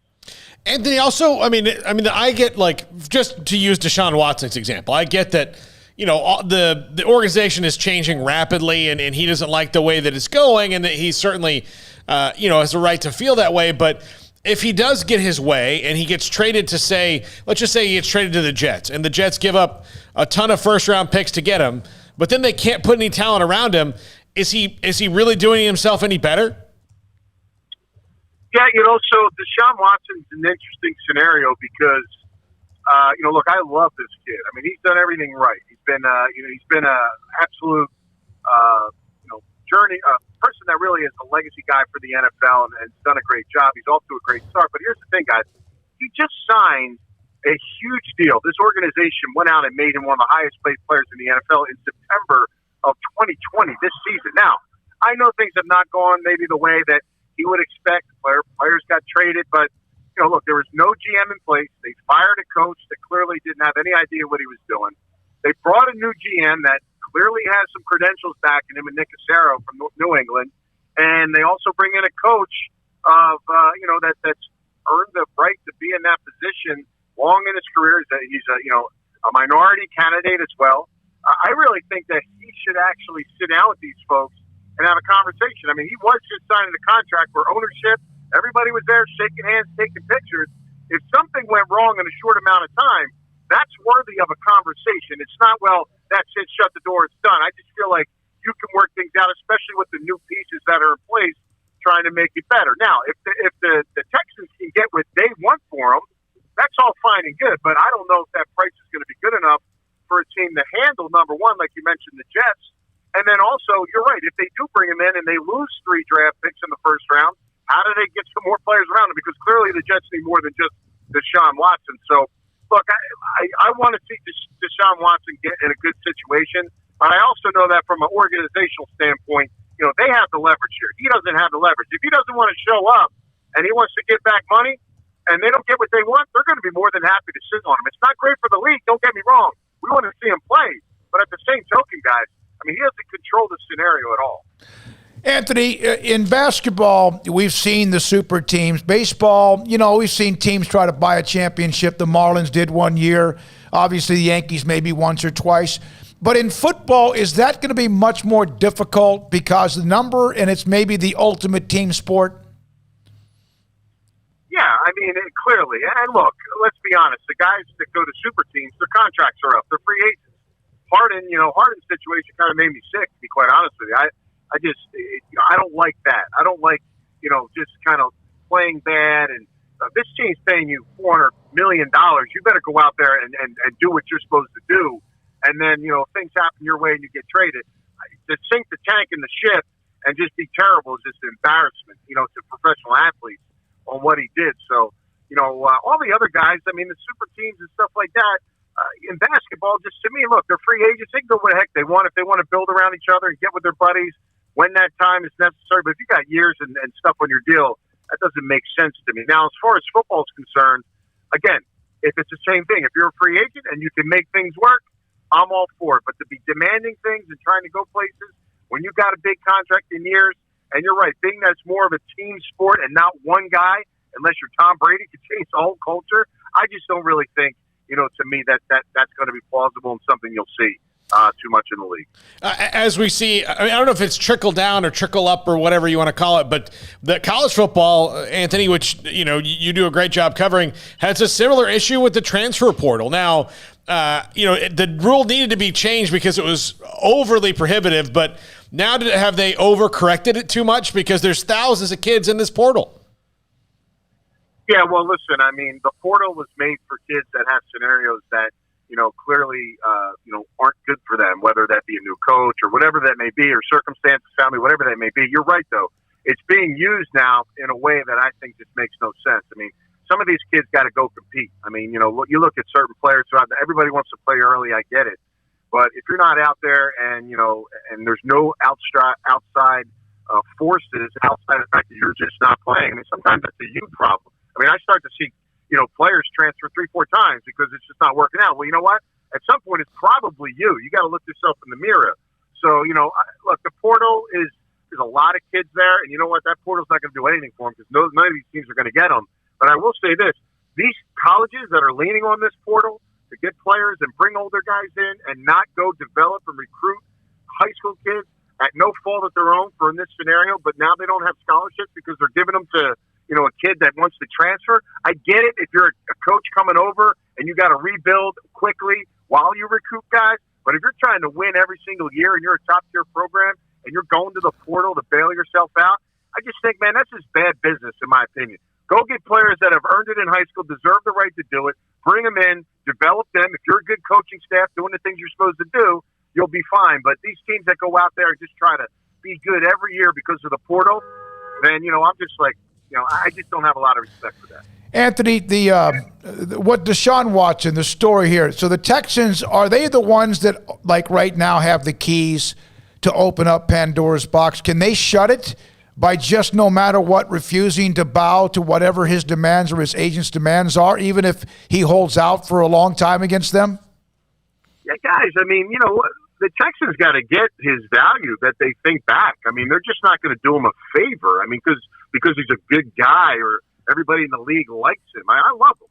But again, he just got a new deal. He's got all this money. They're going to, if I'm ownership, if I'm the general manager, I'm going to go like this. I'm going to say, listen, this is what we want for you. If we can't get this, then it's up to you to whether or not you want to give back money by not playing. And if it continues to go for whatever it's got to be, 2 years or whatever that may be, which would be awful for the league, but the Texans got to get their value for what they get. They are not going to do him any favors. If they did, that would open Pandora's box. I really think that you're right. This can be a controlling situation. The league may even step into this thing and say something behind behind closed doors. We'll see what happens. But if it does happen and he goes for less, I mean, we saw the Wentz and Goff trade. That didn't look real reasonable to me, the way that went down. So we'll see that scenario situation as it plays out. But if I'm the Texans, and especially Nick Cassaro, who is a new GM, and he's trying to make this thing work, coming there because of Deshaun Watson, I'm sorry, man, but there's no handouts in this business. I can't see it happening. Yeah, Anthony, I just can't imagine what if the Stafford and Goff trade what it was, and you're talking now about maybe even swapping quarterbacks, or you're just trying to do picks. I just know how you can get equal value if you're the Texans, and then on the other side, hope that Deshaun Watson solves all your problems if you're the team that he goes to. Well, what is the value? I mean, do we know what exactly they want? I think a lot of people are saying 3 first-round picks. I mean, if Casero likes Sam Darnold, then 2 first-round picks this year and next year, and Sam Darnold, and maybe a lower pick, that would be something they think about. If the Jets were smart, they would have the only way they would give 3 first-round picks away is if it's separate trade of Darnold to get another first-round pick back. Then that would make sense as well. So, it would be ludicrous, in my opinion, to give away 3 first-round picks. But if Joe Douglas, the GM for the Jets, can get a first pick for Darnold with a different team, then you start looking at and saying, okay, well, you know what, this would be worth it for us. So, those are the scenarios you have to go through. Joe Douglas, to me, is a smart dude. He's come from, under the tutelage of Ozzie Newsome and Howie Roseman and these guys. He's not going to get hoodwinked in this thing. So as much as they would maybe love to have him, they're not going to give the mortgage away for it either. So whatever that Texans price is, I think Sam Darnold has to be a key piece to it to make it work, where they can throw a player in and not give him as many first-round picks away. Anthony, you played 12 years in the National Football League, so you had more than your share of, obviously, collisions, bumps, bruises, and things that happen to a career. We were talking about this earlier today about sometimes that the NFL has so many rules. Do they have too many rules now? And you played the game, so I'm asking somebody who took hits or delivered hits. Is it over-officiated right now? I don't think it is. Listen, the health part is really more of the rule changes is to, just force the guys to play properly. When you're hitting a quarterback, helmet first to his helmet, I mean, that's not proper football. You can do just as much damage hitting your shoulder into his gut, So, I mean, it's really just protecting guys at the head injuries. You're always going to have collisions all the time in different plays. Is the NFL a little bit slow on probably doing that? Maybe. But look, we all know it's normally people in society don't normally change it until something happens and they're forced to change as well. So, look, I think everybody's trying to just make the progress as best as possible. Now, you can look at some of the other things, whether it be, pass interference and things of that nature, in particular these playoffs where we saw a lot of those things happen, and people want to say, well, it was nitpicking this and that. But, look, I think the teams dictate whether those flags are going to be called or not. If you're getting handsy early and they call it, well, guess what? The referee's eyes are on it early in this football game, and it's going to happen. So, I just think that it's okay. I mean, yeah, can we speed up, the replay process and all those things? Sure. But at the end of the day, I kind of want to have it right. I know people say, well, that's football. Things what? Yeah, it's also important to get it right as well. So those are a couple things, in my opinion. So. All right. Anything else? No. Anthony, thank you for jumping on with us, man. I saw the tweet. I said, I'm contacting you. We've had you on before when you've done a couple of college games. And I guess I'll, if you don't mind, the question about Dave Aranda in Baylor. Obviously, it didn't go well, but he made some major changes on the offensive side of the ball with Jeff Grimes, Eric Mateos, Chancey Stuckey. They moved some things around on offense. What does that say that he was not afraid to do that pretty quickly after the season ended? I did tweet about this when this happened as well. Look, I don't know Coach Aranda. I know he's had a lot of success in his career and done some outstanding things. I will say this, though. When it's time to get your chance and you become a head coach somewhere, it's hard for me to fathom that you've already had a recruiting class and the OC or whoever the OC and quarterback coach, right, I believe, or the changes that he made. How do you not have those pieces in place ready to go? Now, I could say, okay, the coaches that I wanted weren't available that year. I don't know that situation, but again, if you're going to have a system in place and put your name on it, and if this is your first big job and you fire those guys the first year, I don't know. I mean, you're building some things around players. Now all of a sudden it changes. What if that changes the players now and the way they're used? Now you just wasted a year for these players and things of that nature. So I have a problem with those changes. Like you're saying on the flip side, well, you know what? At least he did it quick. And, well, yeah, but he made a mistake. I don't know. You can look at it both ways. I seem to look at it on the other way. How do you get this wrong when you get your gig and your shot and you're changing one of your key pieces of your team? Anthony, thanks for your opinion and your outlook and insight. Thanks for your time. Appreciate it. You got it, guys. Right. Be well. Thanks for having me. Anthony Beck, a 12-year veteran, Still does analyst work for the Jets and the Bucks, also college football analyst as well. One of the things that if I could have added into that was, but this last year was so different because of COVID. So no matter even if you did hire who you wanted, it was just such a bizarre year with so many teams affected by no spring drills and basically nothing at all, the ins and outs of what we saw. All right. But before we go to John, we have to get this up because it's cracking me up, all the stuff on Twitter. Armstrong, can you get Tom Brady's latest tweet up, please? Oh, yeah. He's responded. He's undefeated on Twitter. No. No, he is. He is absolutely a better tweeter than he is maybe 7-time Super Bowl champion. Yeah. So they had the parade, right? Yes, the boat parade. And he threw the Lombardi trophy about 20 feet into the air. And now this is him. There's a video of him being, is that Gronkowski or somebody that escorting him out? That's just trying to make sure Tom's okay. He's had a really, really fun day, right? Yes. Then he responds to it with that video with this tweet, Paul. Which is noting to see her just a little avocado tequila. So, yeah. Yeah, you really got to see the video for the full effect of how much he's stumbling, getting off of the boat. But there he goes, big smile on his face. He's having a time, huh? Having a good time, and got his guy there to make sure that he doesn't do anything stupid. Just good for him. Get him to his car. But with the driver. Clearly had a lot of fun on that boat parade, and rightfully so. Congratulations, Tom. You're an official Floridian. If somebody hasn't pulled you drunk off a boat in the middle of the day on a Wednesday, then you're not a Floridian. You're not a Floridian. No. Somebody noted out. Stumbles off boats. Here's the normal 43-year-old man when he gets once a year the chance to go out with his guys, right? Yeah. All right, when we come back, a couple of notes, but also John Machota at 4:30 on the Cowboys. You wrote a story today about some of what they need to look at, aim at when it comes to free agency. Also today, former Baylor guard, and he was as dynamic as they have in Pierre Jackson on the Baylor guards they have now, and this is SicEm365 Radio. IdealMRI.com. They can help save you hundreds, if maybe thousands of dollars if you have something that hurts. That's more than just something that where you slammed your elbow against the wall, ran into something. Something that is painful enough to where you cannot sleep, where you cannot work or function during the day, where you're so much in pain. You're such pain that you can't get something done. And so you go to the doctor. And they say, we need a deeper and better look at what might be going on with your ankle, your knee, your shoulder, your neck, or something else. And so you get an MRI ordered.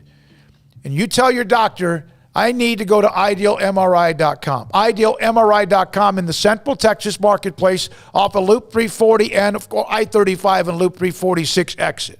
Loop 340 and Highway 6 exit. Right there. They have state-of-the-art technology. Their MRI machine will do what anyone else's MRI machine will ever do, and it's right here in your backyard if you live in Central Texas. Whether you need to drive up from Killeen or Belton or right here in Waco or drive down south as well. And every single time the MRI that you get there is $497 or less. And the average MRI is $1,100. The average MRI is $1,100. They can save you, half that price, more than half that price, and maybe 3 or 4 times the price you will be charged somewhere else. Dr. Rob Maxey will look at it. Others, Texan specialists, will look at it and get back in touch with you like they did with me when it came to my left shoulder. It is so efficient. It's amazing how quick you can get it done. And the process for me was absolutely low maintenance with what they do at IdealMRI.com. Learning to navigate life in the COVID-19 world has been a struggle, and where and how to get tested has been one of the biggest challenges. Impact Health Labs has your answer. If you need mass testing for your office, church, dormitory, or school, Impact Health Labs is who to call. They will come to you, conduct the testing at your location, and have the test back within 24 hours. Most major insurance accepted, meaning your out-of-pocket cost is low. So no more waiting by the phone for days to find out the results. Impact Health Labs was founded by 3 Army licensed and credentialed medical professionals professionals. They believe in accuracy, efficiency, and doing the job right. Call 254-744-6233 to set up your group screening today. Impact Health Labs, on-site, prompt, and accurate, taking COVID-19 head-on. Again, that number is 254-744-6233 or online at impacthealthlabs.com. Waco's newest gym, Halo Athletic Center, 5725 Bagby Avenue, right behind Region 12 and across the highway from the Central Texas Marketplace, where motivation, inspiration, and hard work are the driving force. State-of-the-art equipment, indoor and outdoor track, locker rooms, showers, yoga and bar classes by Duality Yoga, Bod Pod potty composition analysis, and registered dietitians, all under one roof, where we rise above. Come join the Halo Athletic Center and be a part of the change. Your change. Don Humidor, your home with a 48-foot walk-in humidor with the elite cigar brands from around the world, including the #1 cigar of the year, Aging Room Cuatro Nicaragua. Plus, they have the great brands like Macanudo and Artur Fuente, Rocky Patel, Aston, and so much more. CBD, great for sore muscles, aches and pains, sleep, Vita Dreams, and anxiety, mild depression, general health and wellness. Their staff very knowledgeable on the subject. If anyone is curious about CBD, ask Carol and Ashley. Don Humidor in the Townwest Shopping Center off Valley Mills in Waco. Southwest Sports Medicine and Orthopedics, the team physician of Baylor Athletics. Our doctors specialize in the diagnosis and treatment of any and all sports-related injuries, celebrating over a decade of service in Central Texas. Our doctors are equipped to handle a wide range of issues, whether it's your foot or ankle, orthopedic spine care, your hand or wrist, knee and shoulder pain, or if you're in need of our arthritis or total joint clinic. Come see us at the new Baylor Scott and White Ted and Sue Getterman Sports and Orthopedic Center. Trust the doctors at Baylor Trust, Southwest Sports Medicine and Orthopedics. Our goal is to get you back in the game. With more than 160,000 alumni worldwide and counting, the Baylor family is growing. And through the university's expanded Baylor alumni program, the family is growing closer. With hundreds of local volunteers planning events in cities and towns around the country, you can gather with fellow Bears no matter where you are. So, get connected, get something started, get involved, and make plans to get together with Baylor alumni. Visit us at baylor.edu/alumni. Boozers is the wedding ring store and more. If you're ready to get engaged or already married and want to upgrade your wife's ring for a special anniversary, Boozers is the place to go. With the largest selection of premier quality diamond engagement rings and wedding rings in Central Texas. They have 7 cases with over 300 styles of rings from top designers like Natalie Kay. Choose from yellow, white, or rose gold, plus beautiful top quality loose diamonds. With an in-house jewelry, they can also custom make anything you want. Bring in a picture or drawing and let Boozers create your one-of-a-kind pendant or ring. They can even use some of your old gold and diamond jewelry to create something new. At Boozers, you'll find a great selection of quality timepieces, and Boozers is the place for expert watch maintenance and repairs too. They specialize in expert Rolex watch repair for fine jewelry, watches, custom work, and more. Go to Boozers on Valley Mills and Lake Air Drive in Waco. Boozers, the wedding ring store. Welcome back to SicEm365 Radio. It's time for our weekly segment with John Machota of The Athletic, brought to you by Pioneer Steel and Pipe, where customer service is their main focus, and best in metal, steel, and pipe for large or small projects, with 2 locations in Waco and Bryan. Family owned and operated since 1943. John Machota, theathletic.com. Joins us on SicEm365 Radio. Pierre Jackson will join us at 5. John Machota wrote a column, theathletic.com, Cowboys' biggest free agency needs. Who's out there? Who could be out in Dallas? John, thanks for your time. And safety, right? Isn't that where it all starts? Isn't that always been the concern that you got to fill that in some way?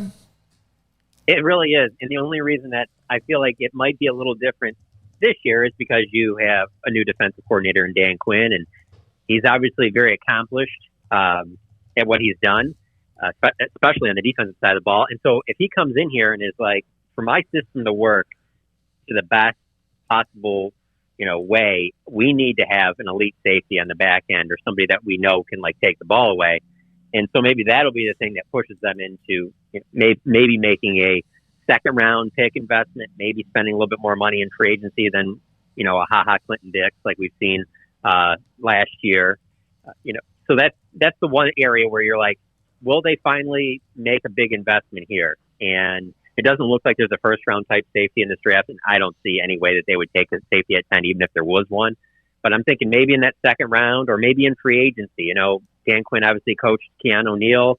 Keanu O'Neal is the guy that Dan Quinn was a head coach in Atlanta when they drafted him. He obviously saw, even if you don't think that Keanu O'Neal fits here, you at least see that Dan Quinn thought it was that important to have a player like that and to use a high pick on a player at that position. So, I mean, I know everyone listening to this is probably like, yeah, right, I'll believe it when I see it. But I would think that with the way that this defense can be played and how they need a single high type deep safety that can play the ball in the air, it doesn't seem like they have that on the roster. If they're not going to get it this year, I don't know if they'll ever do it.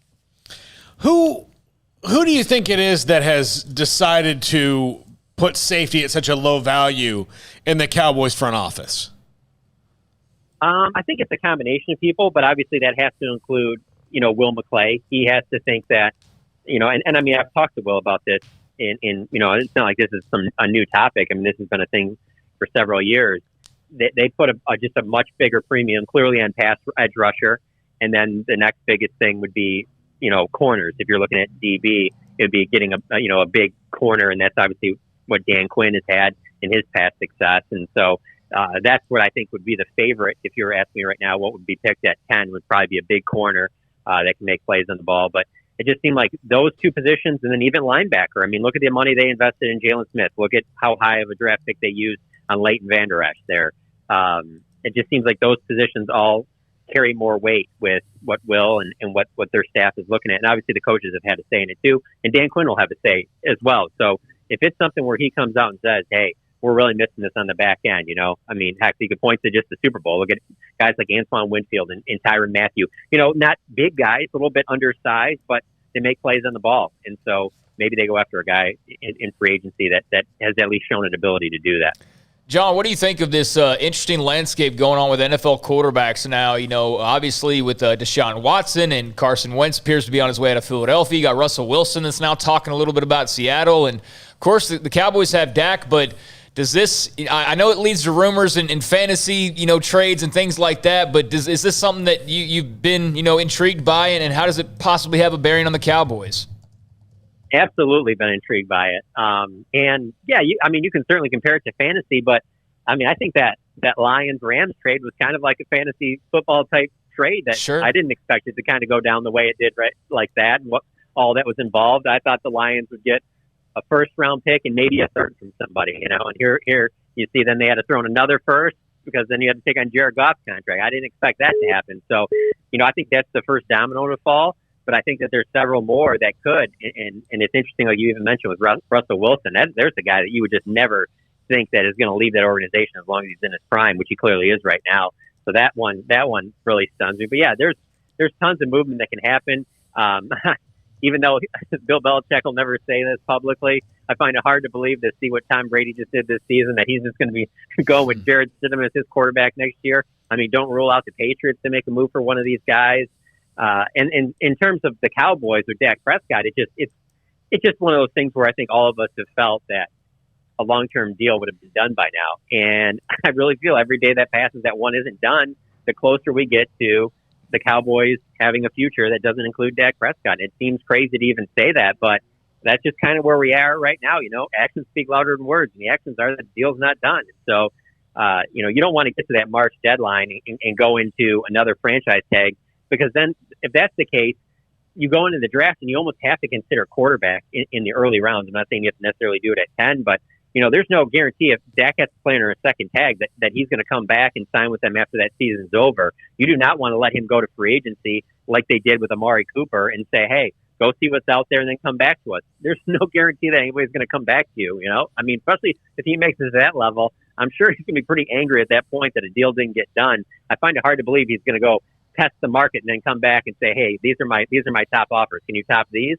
And that just seems like very wishful thinking on their part if they think that's going to happen. You know what's so weird about this, John, is that there's been a multitude of players who they should have let get to free agency, but they could not get them signed to a contract extension fast enough. And here's the one that for sure that they needed to get this done years ago, and they don't have it done.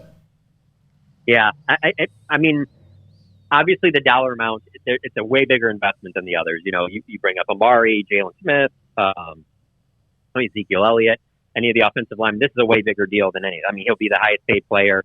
He'll make more than DeMarcus Lawrence, who's currently the highest paid player in Cowboys history. So obviously on one side you can say, well, hey, this is a much more, this is a bigger financial deal. There's much more involved in this, so it's going to be a little bit more difficult. But because they've had so much time and it still hasn't gotten done, even though they will deny this, everybody will deny this in the organization. The actions speak louder than the words. The actions are that they believe in Dak, and to a point, what they're showing is that they really like Dak. But it makes you wonder if they love Dak. Because if you loved Dak and you loved him being your quarterback and you knew he was the franchise guy, then I think that you come up on some of these previous offers and you make it happen. And you're like, hey, this is the most important position on the team. This is our guy, and we want to go forward with him. But every time they keep talking about how, we got to make it work. It's got to fit with everything else. And that certainly seems like, yeah, we would really, really like Dak to be our quarterback. But if we can't meet here, then we're going to have to go in another direction. And it doesn't seem like you see that much in the NFL from other teams that have, top 10 franchise type quarterbacks. If it's attached to the Cowboys and then you have Dak involved in all that drama or uncertainty, and then you have Russell Wilson who makes a few comments, and then next thing you know, you have these shows debating whether or not Russell Wilson and Dak Prescott and the Cowboys and the Seahawks. Does that even make sense? Let's hypothetically, and I've done that a couple of times. Normally I'm not a hypothetical guy, but Russell Wilson is 4 or 5 years older than Dak Prescott. Has he already played his best football? He probably has.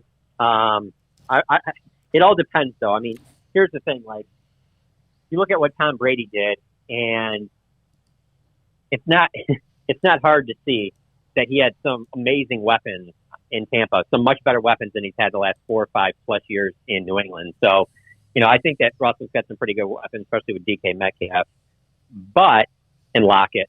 But if you put him in a situation with even better weapons, who knows, how much longer, that would, extend his career or the area where he can be elite at, So, I mean, you got to factor in.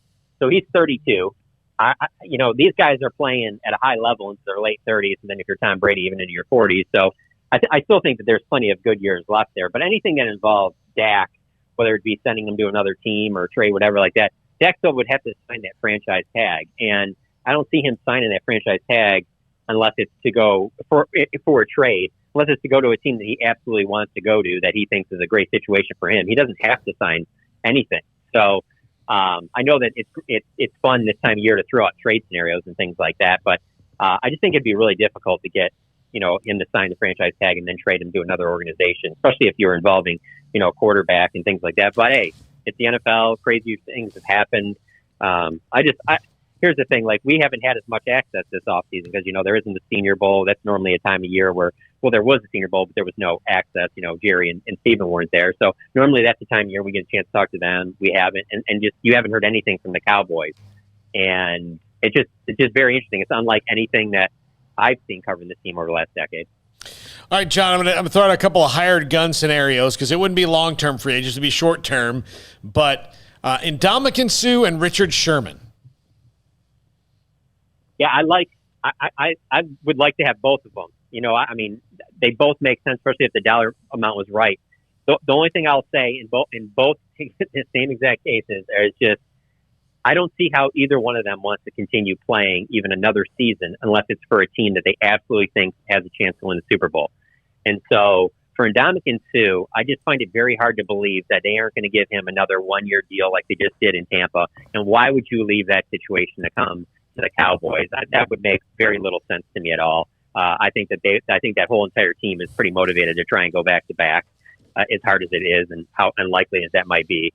So I find it hard to believe there. Richard Sherman obviously has the Dan Quinn ties from Seattle. He obviously has the size, and he's probably not. He's not the same player that he was back in Seattle. He's, just like anybody at that position, you're gonna, Father Time's gonna beat you down a little bit. He's on his, the back end of his career. He's probably got another year, maybe two left. For him too, I just would feel like he would want to go to some team that is absolutely has a really good shot of making it to the Super Bowl.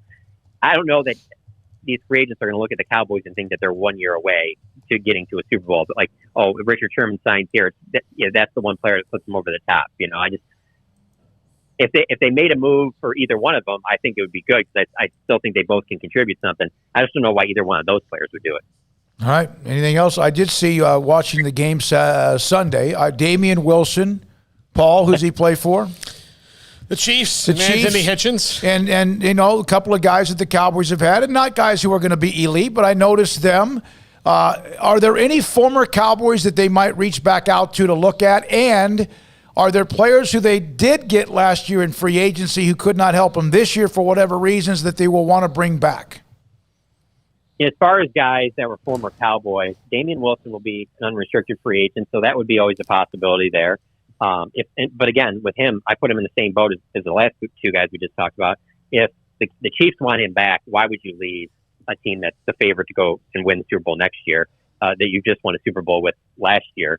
I don't see why he would leave that as long as they're committed to him to be the starter next to Anthony Hitchens as he has been the last 2 years. In terms of former Cowboys, I don't see any big name guys. Not that there's any big name Cowboys that are really out there in free agency, but like a guy like Jack Crawford, who played on the defensive line here for a few years, and then he went over to Atlanta and played for Dan Quinn on his defensive line. So that's a guy that has some experience playing tackle, and maybe that's a guy that they would add to the mix at defensive tackle, depending on what he has left. And then, in terms of guys last year, Gerald McCoy would be the one. Stephen Jones, even up till really late December, had talked about how that was a real possibility. They could potentially bring him back at defensive tackle, if he's obviously healed from his injury.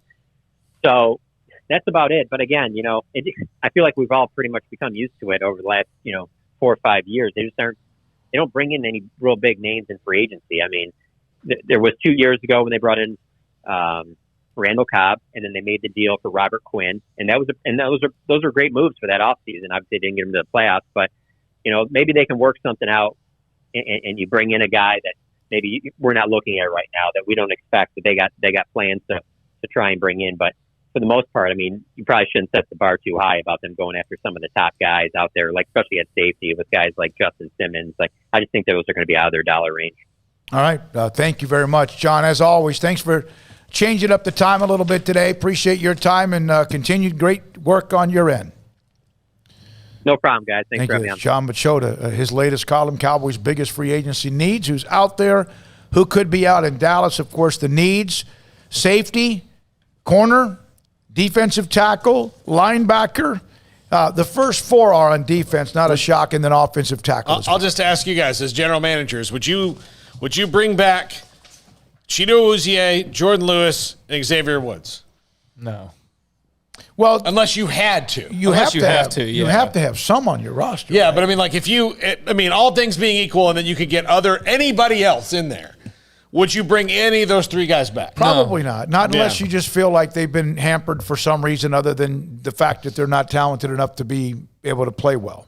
It wouldn't shock me to see one of either Cheeto or Jordan Lewis, like maybe Jordan Lewis. Cheeto might find somebody like Jacksonville, because he was a second-round pick a few years ago, is going to give him a bunch of money. Cheeto Awuzie maybe walks. It would shock me to see them bring back Xavier Woods, who very openly said, I don't go hard on every play last year. He had such a prime opportunity. Mm-hmm. Like, you talk about guys don't get enough opportunities. This guy had the most prime opportunity, and did not take advantage of it. And, therefore, the safety question remains open, because there was a thought like 2 years ago that, hey, maybe they figured out like the safety position finally, and this young Xavier Woods kid, maybe, nope. And so, it just remains another offseason of, will the Cowboys draft a safety that's going to be impactful? Go ahead and talk trash about my man, Jeff Heath.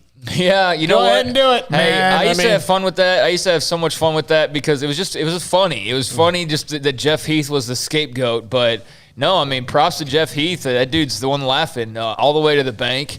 And, look, he was on a bad Raiders defense last year, so it's not like he's any great shakes, but he's better than what they wound up with. Listen, he's got warts. But when big plays were made at the safety position, a lot of times it was made, 38. or they were made. It's old 38 by, getting in there. By Jeff Heath. By the way, you want to tee it up at McLean Stadium this winter. Top Golf Live takes over Waco February 25th through the 28th. The iconic venue of McLean Stadium will host this opportunity on the concourse. For more information on how to be a part of the event, sponsor the event, be in the event, you can go to topgolflive.com. There's that. With that, we appreciate them, and we're the media sponsor for that event. Now, a note coming up, because we have a segment before Pierre Jackson at 5. There was going to be a story about the Mavericks were stopping playing the national anthem before home games. And then before we even had a chance to discuss that, the NBA came down with a ruling. We'll come back with that as well and much more. 254-339-1122. That's the number to call. Armstrong Sims runs the mothership. Paul Catalina, Craig Smoak, David Smoak. You're next on SicEm365 Radio. Does your company need mass COVID testing? Say you want to make sure, you don't have an outbreak. Say somebody's kid got COVID and they've came into work and now you have to make sure that everybody is in the clear. Well, how do you get that done? And how do you get it done quickly and efficiently? Well, Impact Health Labs can handle that for you. They will come to you. So you don't have to send anybody anywhere. They will come to your place of business, your dormitory, your little league, whatever it is that you need mass COVID testing. They will come to you. They will perform the PCR test, which is the Q-tip, the accurate test, and they will get it back to you within 24 hours. They take most major forms of insurance, so out-of-pocket costs for your employees, low, low, low. So there's no reason not to do it if you need mass COVID testing. And you want to know about Impact Health Labs, why they're so efficient? 3 military medical professionals founded this company. Precision, accuracy, speed, doing the job right. That's what they believe in, and they will get you back your results with that military accuracy because that's what they believe in at Impact Health Labs. So to get more information and to schedule your mass COVID test, go to impacthealthlabs.com. That's impacthealthlabs.com. In the market for a quality metal building? Since 1943, Pioneer Steel and Pipe has helped Central Texas residential and commercial customers with metal building design, panel options, building components, and trim options. Pioneer Steel and Pipe's residential line is energy efficient, offers low maintenance, reduces insurance payments, is impact resistant, and carries up to a 45-year limited warranty. In addition, they can also help you find a metal building contractor for your project. Pioneer Steel and Pipe with locations in Waco and Bryan and at pioneersboys.com.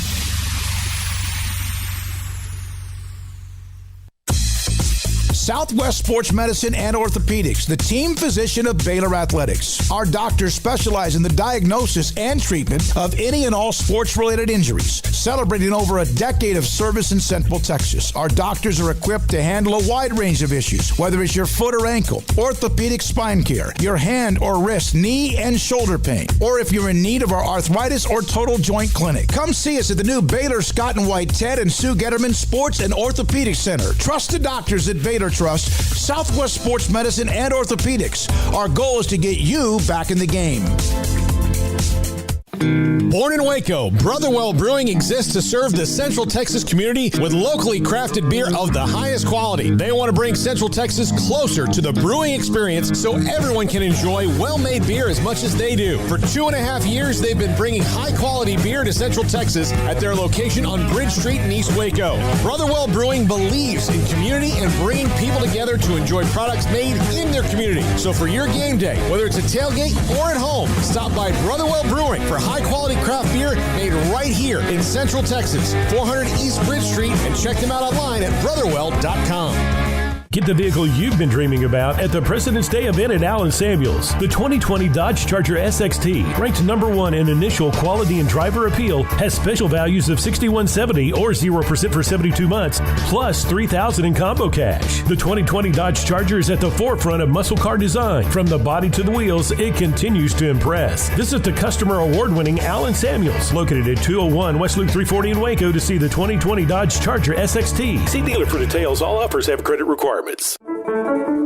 One size fits all. That may be all right for an adjustable belt or cheap sunglasses, but when it comes to your financial needs, no one wants a one-size-fits-all strategy. Cam Heathcott, your Edward Jones financial advisor, knows that his most important goals are yours. That's why he takes the time to understand your needs, knowing you. That's how Edward Jones makes sense of investing. Cam Heathcott, covering Conroe and Houston, 936-756-7717 or cam.heathcott@edwardjones.com. Edward Jones, member SIPC. It's a new year. Time to fire up the grill, heat up the oven, get that deep fryer going to enjoy the top quality products at Waco Custom Marketplace. Hi, this is David Smoak, including what you'll need to watch the NFL playoffs and Super Bowl. Ribs, sauces, links, brisket, chicken wings, bags of various snacks, and customized appetizer trays. Don't forget to order something now for the perfect home-cooked Valentine's Day dinner, which is closer than you think, including combo packs with ribeyes, fillets, and lobster tails. Live crawfish season is just around the corner. Absolutely the right time to fire up the grill, heat up the oven, get that deep fryer going to enjoy the top quality products at Waco Custom Marketplace. Waco Custom Marketplace, your family meat market, butcher shop and bakery with everything baked fresh with old-fashioned farmers market atmosphere. Serving Waco restaurants and families since 1940. Your one-stop shop for beef, pork, poultry, and seafood needs. Waco Custom Marketplace, 425 Lake Air Drive or WacoCustomMarketplace.com. Welcome back to SicEm365 Radio. Are you a SicEm365 super fan? Then try out our premium subscriptions at SicEm365.com. I mentioned Waco Custom Marketplace, their Valentine's special, 2 pieces, 8-ounce bacon wrapped beef fillets, 2 pieces of 8-ounce lobster tails, and the $10 gift card, curbside coffee, $50, 425 Lake Air Drive. Also, Boozer's Jewelers. We're going to have something. We're going to have Pierre Jackson at 5. At around 5:20 or so, if you're listening to the show, we have some of these charms that Brad Boozer called me and said, hey, drop by the store. Valentine's Day. These are charms that we've always done appearances there. Couldn't do an appearance this week, but we're going to hand some of those out. They're little charms. They're like hearts. And so stay tuned for that. And that could be from anywhere, ever you are. We'll take text and calls on numerous topics.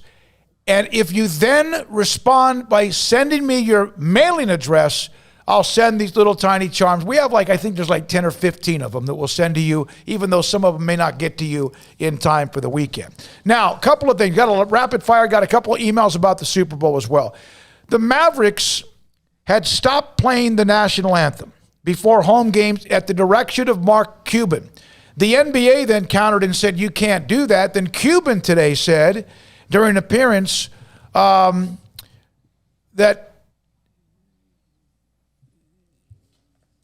said that he didn't cancel the national anthem. He said there's ongoing dialogue with the community about the national anthem. So I don't know what is the end game here, but the NBA quickly struck that down. They did. Okay, so they didn't have fans until the other day they had 1,500 people come in that were vaccinated essential workers.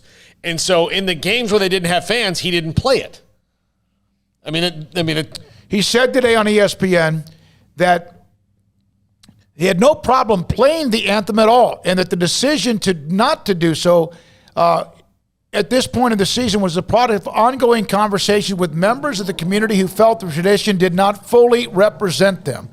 Let me tell you something. I'm going to say this. You may not think I'm going to go as the 61-year-old former military brat or whatever, and I love the national anthem, and I will stand for it for the rest of my life.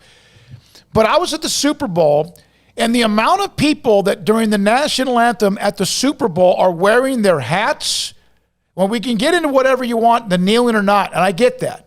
Everyone has an opinion on that. I was appalled at how many people are not even paying attention because it's kind of just become a song. It's in the background. It could be Miley Cyrus.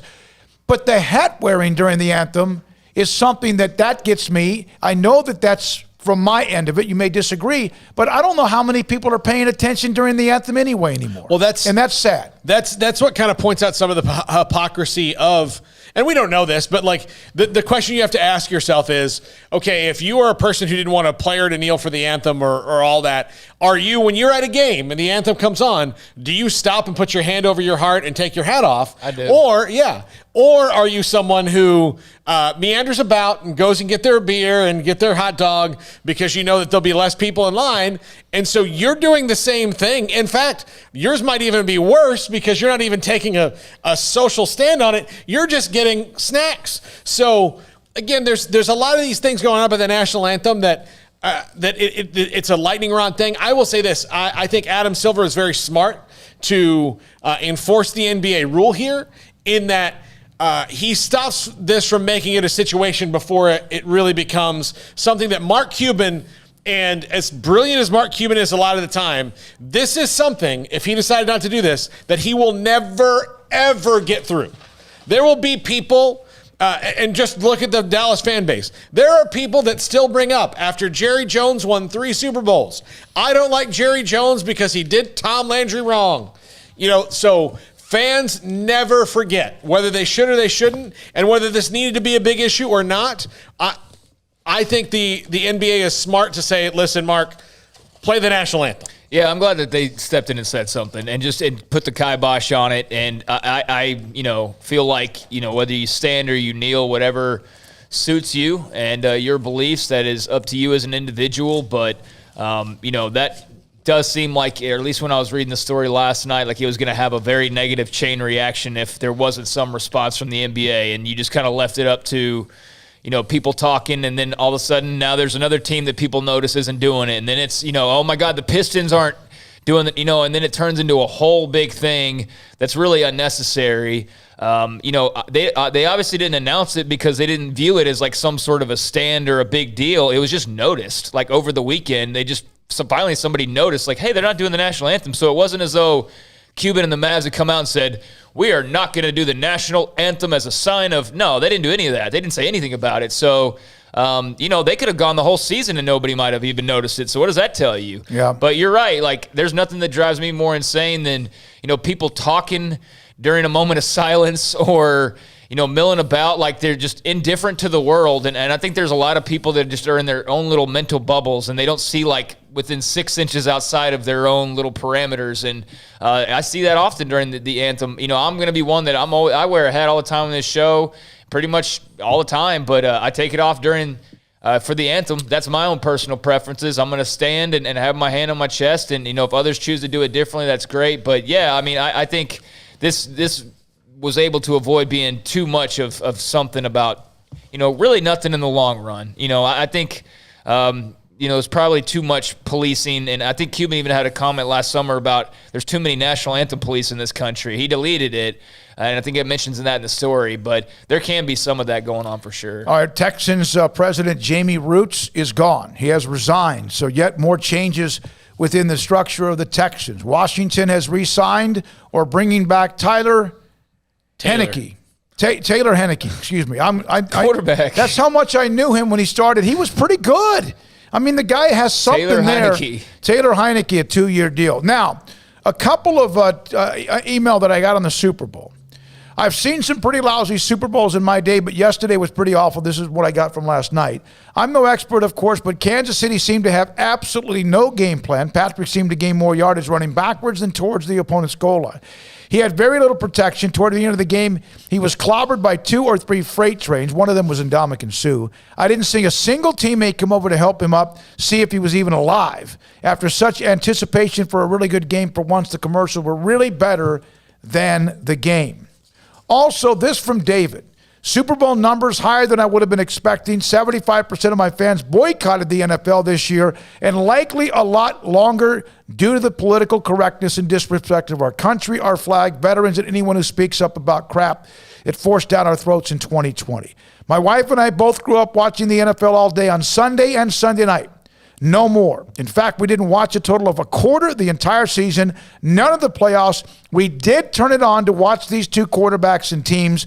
2 of my best friends did the same thing Sunday. Was their first game for the season, and they were also watching it at a Super Bowl party. So that's just some of the feedback. Perhaps that's part of why there are a few others that have not watched it while the ratings were low. It could be that people lost interest. It could be people are frustrated. I don't know. LaDainian Tomlinson. I reached out to Cliff Dean. Marty Schottenheimer meant a lot to him. And I reached out to Cliff Dean, who handles a lot of LaDainian's charitable work. He said to me, David, he might have made or might make an appearance on the NFL Network, but he's trying to compartmentalize all of this, that he is broken down with the loss of Marty Schottenheimer, even though he knew he was struggling with Alzheimer's. And so I don't know if LT will come on at one point with his conversation about what Marty Schottenheimer meant to him, but I just happened to see that tweet with him that he's really shook up over at former University High star LaDainian Tomlinson. When we come back, we know Baylor's got some great guards, right? One of the best ever to ever play Baylor basketball is Pierre Jackson. He will join us next on SicEm365 Radio. Alan Samuels, Dodge Chrysler Jeep Ram Fiat. February, time to come, well, see your friend in the car business. Something great about buying from Alan Samuels. They are certified by J.D. Power. Again, this year, the winner of the Customer First Award for Excellence for their dealership. Ram is the three-peat Motor Trend Truck of the Year, back to back to back. The truck built to serve you, perfect for whatever your lifestyle calls. Check out the new Ram 1500 or 2500 or the big 3500, the top safety pick for trucks to be named in 2021. Impressive towing capability, heavy-duty payload capacity, multifunctional tailgate. Man, the tailgates they have now on these trucks are ridiculous. You could almost have like a tailgate on your tailgate, the way they can go in different directions. Blind spot monitoring, high-strength steel frame, adapt time cruise control, and the smoothest and most comfortable ride of any truck. Ted Teague, of course, does a great job at Alan Samuels, Dodge Chrysler Jeep Ram Fiat. They have Chrysler. They have the Dodge Charger, Durango, Challenger, and all sorts of others when it comes to minivans, Jeep products and brands as well. And AJ, if you get there and you need somebody to help you out, AJ's the one that sold me a car back in May and did an incredible job and still stays in touch with me. In fact, he tweeted me before the Super Bowl about what he was having for his Super Bowl party. Alan Samuels, Dodge Chrysler Jeep Ram Fiat, Loop 340 east of 84 in Waco. At Marco's Pizza, get craveable pizza made the Italian way with dough made from scratch, an original sauce recipe, 3 fresh signature cheeses, and premium toppings you love, served hot and safe. Right now, you can get unlimited medium one-topping pizzas for just $6.99 each. Why stop at just one? Order with your app or at marcos.com for curbside, carryout, or delivery today. Marco's, pizza lovers get it.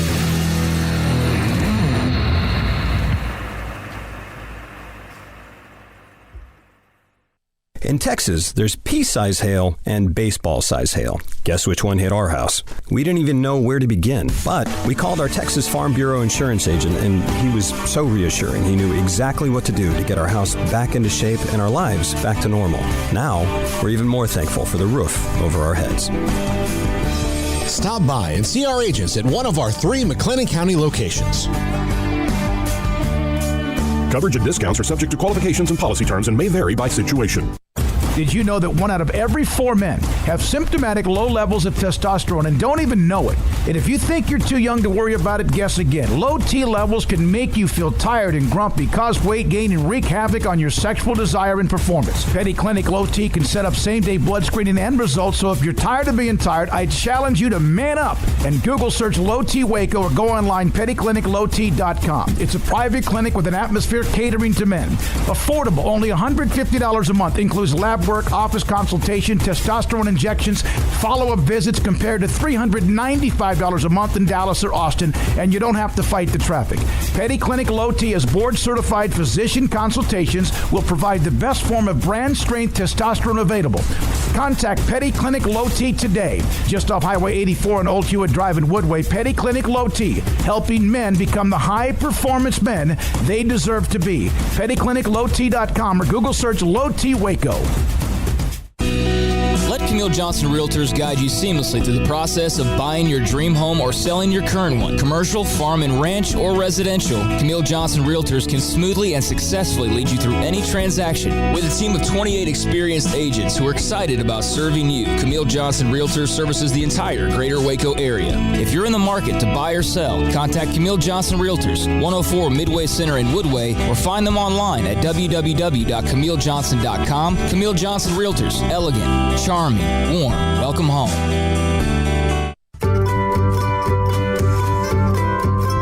You want to know why Stonewood Dental is so successful? Listen to what happy customers have to say. It's pleasant. It's different than any other dentist office. I really feel like they care.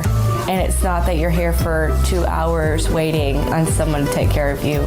It's quick and easy, and I bring my kids, and my kids love being here too. They really love the treasure box. Staff is really nice and accommodating, real friendly. You feel more like home. It's not sterile looking. Everybody has their own personalized rooms with decorations and decor, and they'll even have a blanket for you when it's cold. I've recommended people to actually come here, and they are patients now. I really love it here. It feels like family. Learn more, stonewood-dental.com.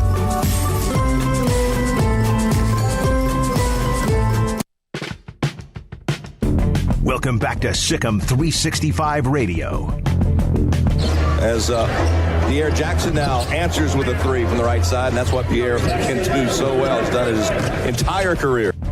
The 5 o'clock hour is sponsored by Edward Jones Investments with financial advisor Brad Wilson. Investing his time and experience back to you and your money during today's changing times. Edward Jones, making sense of investing. Now here's David Smoak, Paul Catalina, and Craig Smoak.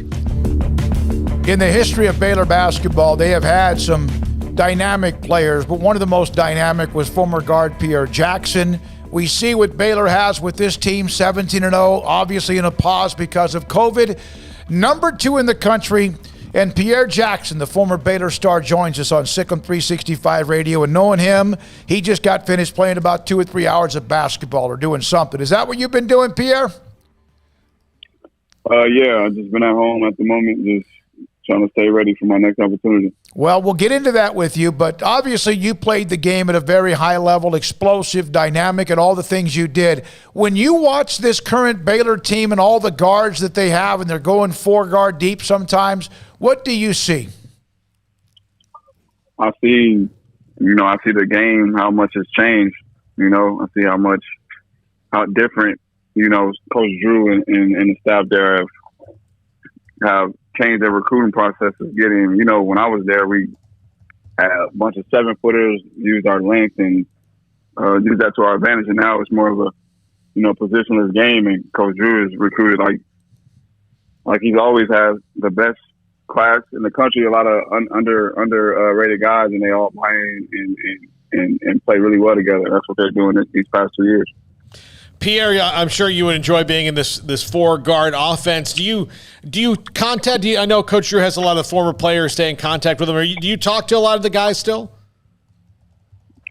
My teammates are the guys that are there now. The guys that are the current roster. Yeah, I communicate with JB and Davion and really those two the most, and Mark especially just because Mark's been there so long, but. Those two the most, they hit me for, conversation and any advice and, try to keep them guys upbeat and get them to the next level as a team, try to get that natty. What do you think of both JB and Jared Butler's game as well as Davion Mitchell's? Man, they're special. They play hard. They play really well on both ends. Obviously, Davion is easily, him and Mark are the best defenders in the country, and they're bringing that on the offensive end as well. So if you can't get by them and you can't stop them on offense, and when you can't stop them when they got the ball, you can't really do much with them. And obviously JB is just a special talent, man. Super underrated coming out of high school, and now everybody knows his name. So I just want them to continue to build on what they got, and they have the utmost confidence right now, and they're playing really well. We had King McClure. He joins us on Wednesdays, most every Wednesday, to analyze what's going on. Of course, now working with ESPN as well as a color analyst. And he said that he would love to play in this current offense that Coach Drew changed. Remember, they had Tristan Clark went down. They had to kind of go small. They had to go with a lot of guards, and we've seen now what has happened. What would you like? How much would you have enjoyed this type of offense? I mean, I think I would have flourished in either way it went, but the way a game was with me, I enjoyed playing with the 7-footers and the guys that can, the Perry Jones and Isaiah Austins that could be 7 foot and still dribble and, still do a lot of things that smaller guards are doing. So either way for me, I feel like I would have flourished, but I know Coach Drew did a great job of coaching what we had, and he's doing the same thing now with these guys. So Pierre, I know that you mentioned waiting for that next opportunity. What's on the horizon for you after the G League last year? I've been dealing with my own little personal issues. I've been dealing with some mental problems and just trying to get back mentally strong and get over that hump I was battling and trying to get back. I'm good physically. If you're not good mentally, then you can't really do much. So I'm just trying to stay on that path and take advantage of my next opportunity at the moment. Pierre, do you think that there's enough of a focus sometimes on the mental health aspect of athletes? No, there's not enough focus at all. At all. I feel like that's one of my callings at the moment, man, because I've been in a lot of people's ear, and this path I've been going on, I've just been reaching out to people I haven't talked in a while just to check on them and just to see how they're doing. And and it's that's things a lot of people don't do for those people, especially these athletes. We go overseas or wherever we are, and we're away from our family, and a lot of people don't call to check up on us and actually see how we're genuinely doing. And that weighs in on a lot of guys, and a lot of guys kind of shut down and torture themselves over there. And that's kind of what I was doing. So, again, this is especially one thing that I think that needs to be recognized and needs to be capitalized on. Well, I hope you don't mind me bringing this up, but recently the football team was hit with the tragedy of Chance Was. And a lot of former players, of course, had tried to stay in touch with him. They knew that he had been struggling. And then, of course, unfortunately, he's no longer with us. And we had Super Bowl and Hall of Fame players on. Darryl Strawberry, Charles Haley last week with our coverage from the Super Bowl. And they discussed not only addiction, but they discussed mental awareness and depression and all that. What can you do, and how are you yourself helping yourself? Well, yeah, I think it starts with recognizing that that you have a problem. I don't want to say a problem, that you're suffering from something, that you're battling something, that you're wrestling with something, and the steps I took was to, see a therapist, talk to somebody that's not going to be biased in whatever you're going through, just lending an ear to listen to what you're going through. And then, trying to apply what he's listening, hearing from you, trying to apply and doing things to take those steps to become a better person in general. I think it starts with that, and then however you feel like your path will go from there, and that's what you decide to do, then I think that's the first steps is recognizing it. Because I was for a long time kind of, I didn't think I was depressed because I had so many other things going well for me, so I finally realized, like, man, what I'm doing to people around me and how I'm acting to other people around me, like, it ain't them, it's me, and I kind of, try to take accountability for it, and I've been doing that, and I've been feeling a lot better. Does basketball not matter right now? Not that you don't want to play it, that's what you love, but does it take a back seat right now until you get yourself kind of where you need to be? For sure. That's taking a big back seat. Basketball has been, obviously I love the game, but the grind and the sacrifices has taken a lot.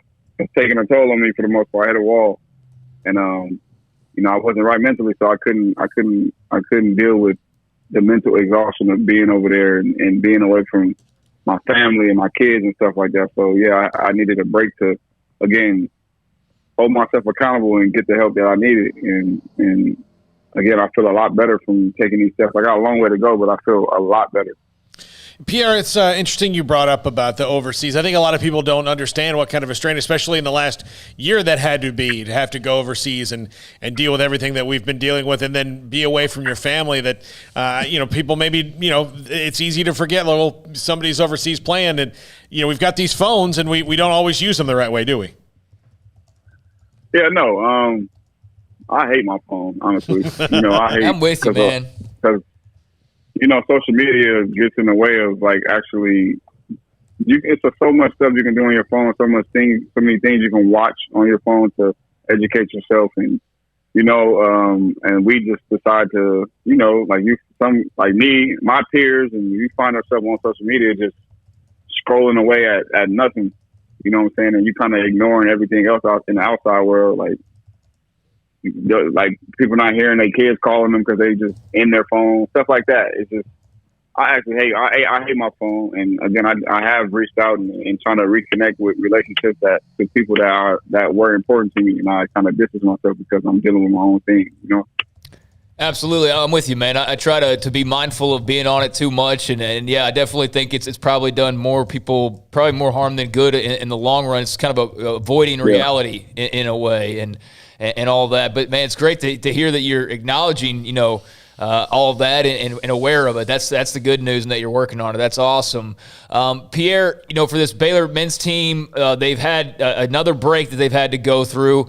When you're on a team and you're playing really well and you're just out there and every night it's clicking, how hard is that to, shut it down, not play, you think, for a couple of weeks, and then have to rev it back up? Yeah, I've never dealt with that for the most part, but I know it's hard, to keep that momentum, and keep that, without getting comfortable, because at the end of the day, you are in my opinion, the best team in the country. And, you take this break and you kind of get lackadaisical and comfortable, but the team that you're playing is not going to come out like that because they know who they got to play next. You know what I'm saying? So it can be hard, but I think the guys are really locked in and they know what they're capable of. And Coach Drew and the guys there are doing a great job leading those young men. How much does it mean to you, Pierre Jackson, former Baylor star, that you were part of setting this table? They had that run near the end, the Elite Eight, and, of course, names like Tweety Carter and Quincy Acey, and we've talked to them, Curtis Geralds, among many others. But how much does it mean to you that you also were a part of setting out the table for them to have the kind of success they're enjoying right now? Oh, it's a big deal for me, man. I take pride in, and somebody asked me where I went to school at, getting a chance to tell them, or if anybody remember me from anywhere, it's from Baylor. I wear that with pride, and, being able to go back there almost every summer before this going on is like a huge compliment to me, because Coach Drew does a great job of reminding us that we had a lot to do with that, sends us texts and stuff like that, and just, again, keeping in contact with everybody. So it's a great feeling, man. It's a great feeling, and I'm happy that that's a part of my part of my history, a part of my story. Does it help that the coaching staff at Baylor is as close a knit group as you could possibly be? And I know Paul Mills is gone and others have gone, but at the same time, they are so. It truly is a family. We had the young man who just committed to Baylor on Monday's show, and he was talking about it's a family. Sometimes guys just say that. Isn't that just really what they are? No, that's legit. That's really what it is. I could go back to Baylor and I could just be in my hotel and go eat on my own, but they always invite me to dinner, and I get a chance to see their kids grow, and they get a chance to meet mine. So it's definitely family oriented for sure. All right, man. Where are you now? Where are you living? I'm in Las Vegas. I'm at home right now. I'm in the middle of figuring out what I'm gonna do next, and just trying to stay ready. Hey, you know our number. You call us anytime, okay? Yeah, man. Pierre, there's a lot of people out there that there's a lot of people out there that care about you. Hopefully it was therapeutic for you to kind of be able to voice what you're going through. I think a lot of people will relate to that and felt the same way. So, man, keep your head up and stay positive. And, yeah, if you need anything, just reach out. Yeah, I appreciate you guys. Thanks for having me. I'm going to read this to you as we say goodbye to you, Pierre Jackson. This is from BU Rag on the website, SicEm365.com. Cannot wait to hear from Pierre Smokey, one of my all-time favorite players. Close race between him and TJ Ford as the fastest players I've ever seen. Pressing him seemed to often result in him single-handedly busting it, lobbing to Corey Jefferson for a dunk. He was so great. So that's a little note to you from one of our many fans of yours. And thank you very much for your time and good luck. Yeah, that's love. Tell them thank you, man. I'm not on social media right now, so anybody hearing this, man, I appreciate you. And love and support throughout the years has helped me get through a lot of things. So thank you. Thank you very much. That's Pierre Jackson. Man, I remember he exploded on the scene. Another one of those, the run of the junior college guards that really carried Baylor at that position. Now they're transfers and or homegrown. He's always going to be one of my favorite players to watch, covering games. I used to love, and you know what, Pierre was great because he was that perfect Scott Drew guard because he was whatever you needed him to be in that individual game. Mm-hmm. You needed Pierre to score 25 points, then he was going to do his best to score 25 points that night. You need Pierre to just be, score 12 and feed Corey Jefferson and all those other guys, then he would have done that. He was just whatever you needed him to be in that moment. He was great. The only problem they would run into with that is if he was not hitting shots, then you were kind of screwed. I mean, you were basically, you were screwed if Pierre wasn't hitting shots and you were relying on him. But, man, more often than not, he was. And it was just consistently great to watch him and exciting to watch him. And, he's even in his post-college career, he's floated around Europe and overseas and all that, as he mentioned. But, he's been a highlight guy that you see on social media as much as he's off of it now, and I commend him for that because I've thought about the same thing myself. But, you occasionally, every few months, there'd be a new Pierre Jackson highlight of, some pickup game in China or, whatever the case may be, where he's just doing something ridiculous. So he's got a bit of a cult following, I guess is what I'm getting at. He's got a bit of a cult following in the basketball community of people just respect his game and respect how good and talented he is. And even though, that hasn't turned into NBA All-Star appearances and things like that, he's had a very solid career that a lot of people have taken notice of. I'm going to get this. This is from Girl Friday, G Friday 85. Listening to the interview with Pierre Jackson, you guys are providing a forum for athletes to talk about their experiences and helping others dealing with depression or addiction. Bravo to you all. And that's from Girl Friday. That's from Paula. And you know what? I didn't know he was struggling. I had no idea. I just know that we were trying to piece together our guest list today. Did you, Craig? No. Had no idea. I mean, I wouldn't have any reason to know that. I saw a video of him on December 20th in a pickup game making some plays and looked like he always looked, explosive. And then all of a sudden he mentioned that. And it is something that we have an opportunity to allow people. I still go back to what Charles Haley and what he said to us. But he has to also be the one that has to tell us.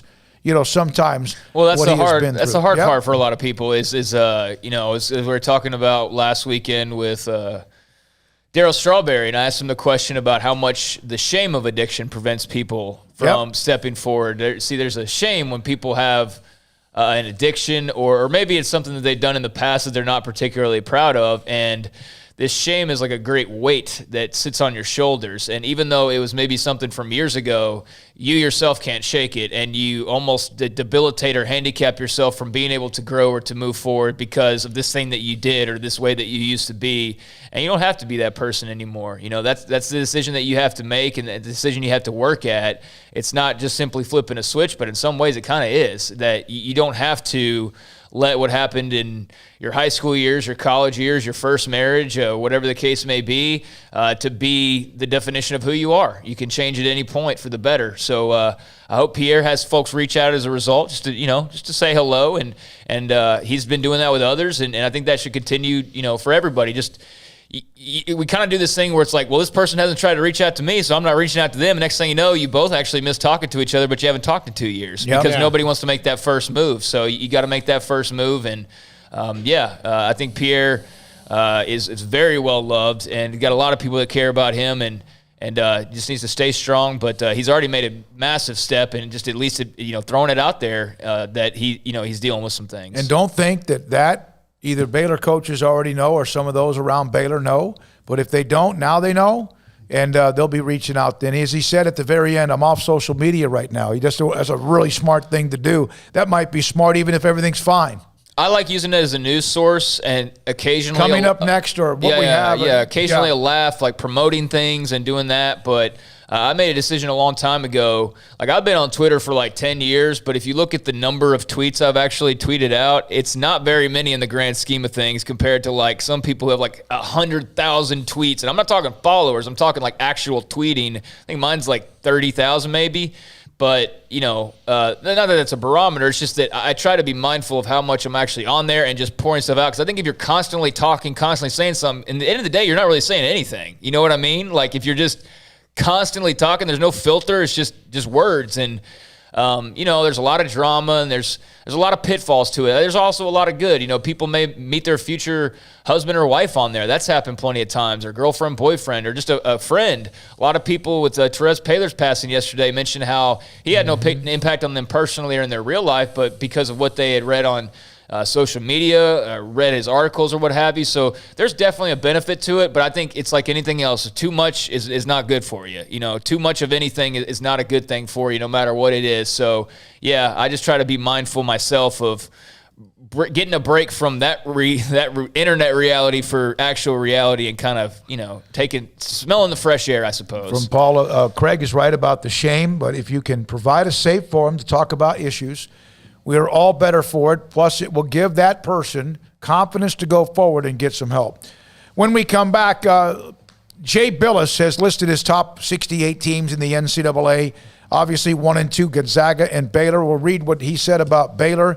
Last night, West Virginia beat Texas Tech in that knockdown, drag-out game where Chris Beard was basically taken off the court and angry and upset and frustrated. I like him. I know that,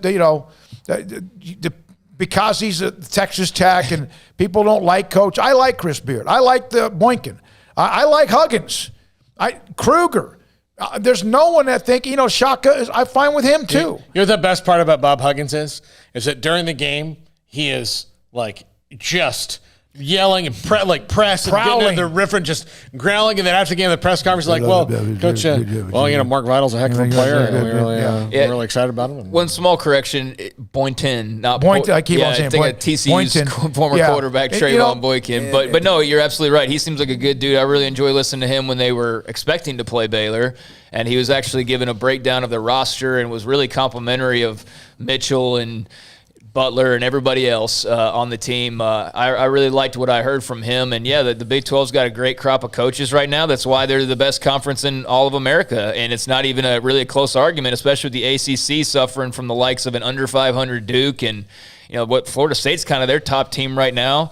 That's great. Darn tootin'. Yeah, good basketball school. The depth the depth isn't there like it is in the Big 12. So there's a lot of really quality coaches, and it's a fun league right now. West Virginia will host Oklahoma Saturday, so that's another one. They are on fire. They've won 5 in a row, so that's a game to watch for as well. I had a note on West Virginia because if Baylor were to, this was my one hiccup with the whole conversation yesterday about Baylor and if they had to eventually start forfeiting games. So we had Mac Rhodes come on and explain this, and they have basically, so long as they're within 3 games of the average number of played across the league, then they don't have to worry about forfeits. But if, let's say, the average league games played is 16 and Baylor only ends up playing 12, then they have to forfeit at least a game. If they played 11, then they'd forfeit 2, so on and so forth. But West Virginia, for as much as, Baylor shouldn't have to worry about that, 5-1 all-time in ranked games versus Texas Tech, which is impressive. But their losses, their 5 losses, Gonzaga, Texas, Oklahoma, Florida, and Kansas. That's a pretty good little list of even with losses. Kansas struggling, that's right. No, you're right. The Big Ten in basketball, by the way, if you read a lot of the analysts, even the ones that you either agree with or not, the Big Ten seems to be pretty loaded this year. So those are the 2 conferences, especially with the ACC having what is a down year across the board, it appears. What that stat that Craig just read about to West Virginia tells me is that they're a good team, but they're not a great team.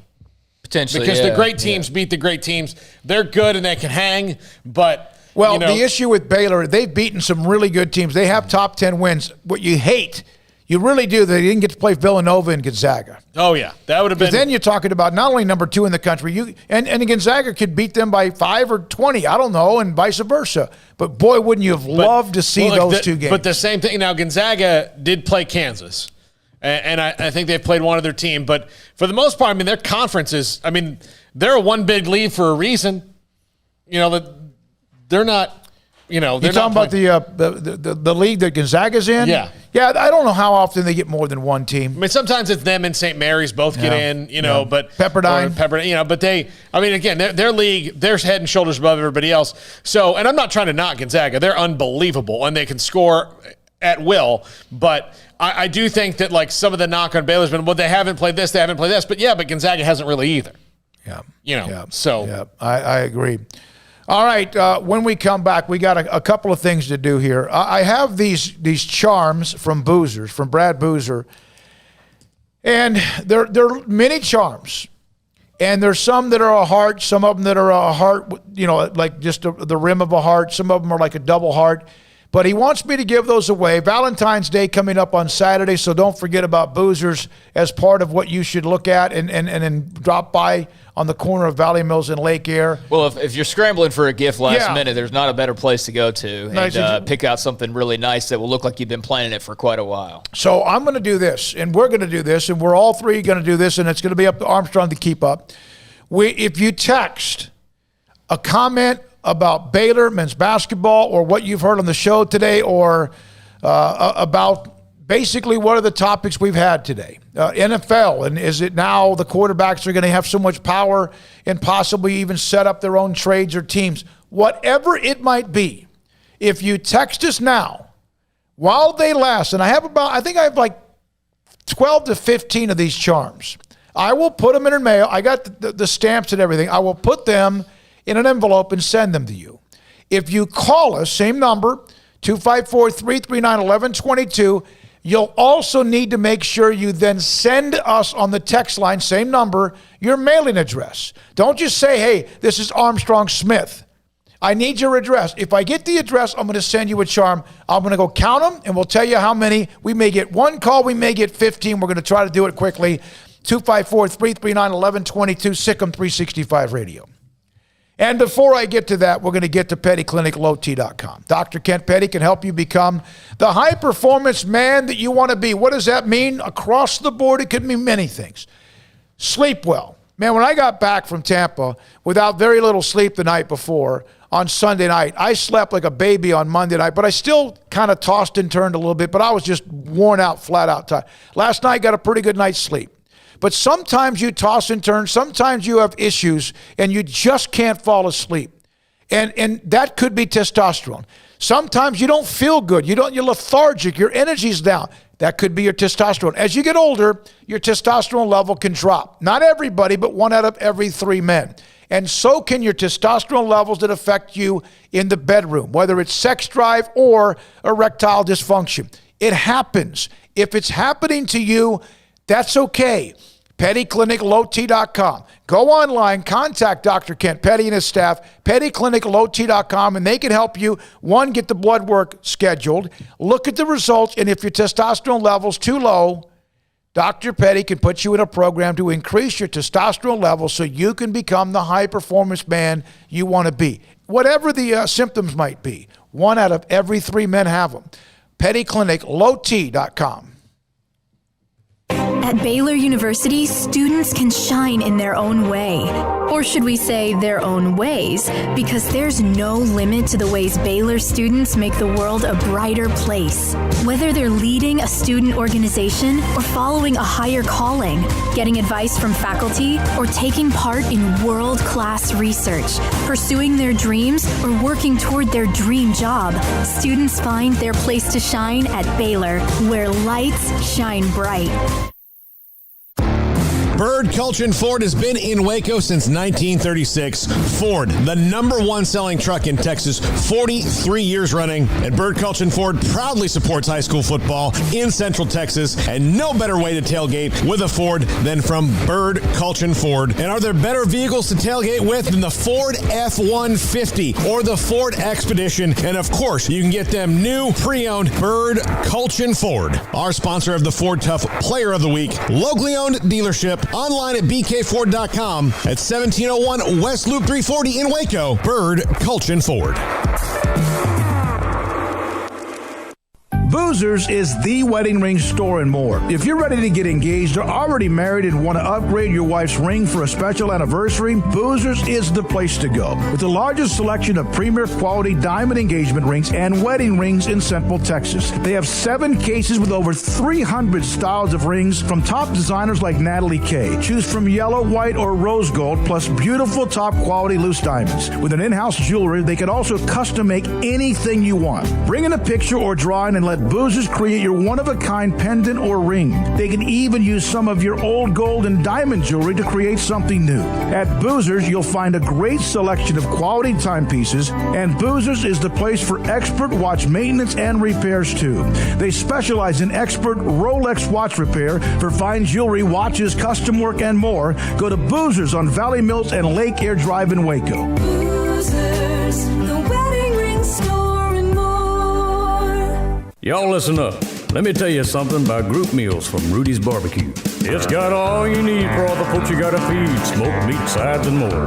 There's everything down to the tablecloth, just like the one that you see at the store. At a bridal shower, it's better than flowers. In a long-distance meeting, it'll pass the hours. It'll feed all the cousins at a family function. It's better than potluck at a church luncheon. Next time you need to feed 10 or more, call and order a Rudy's group meal. Next in line.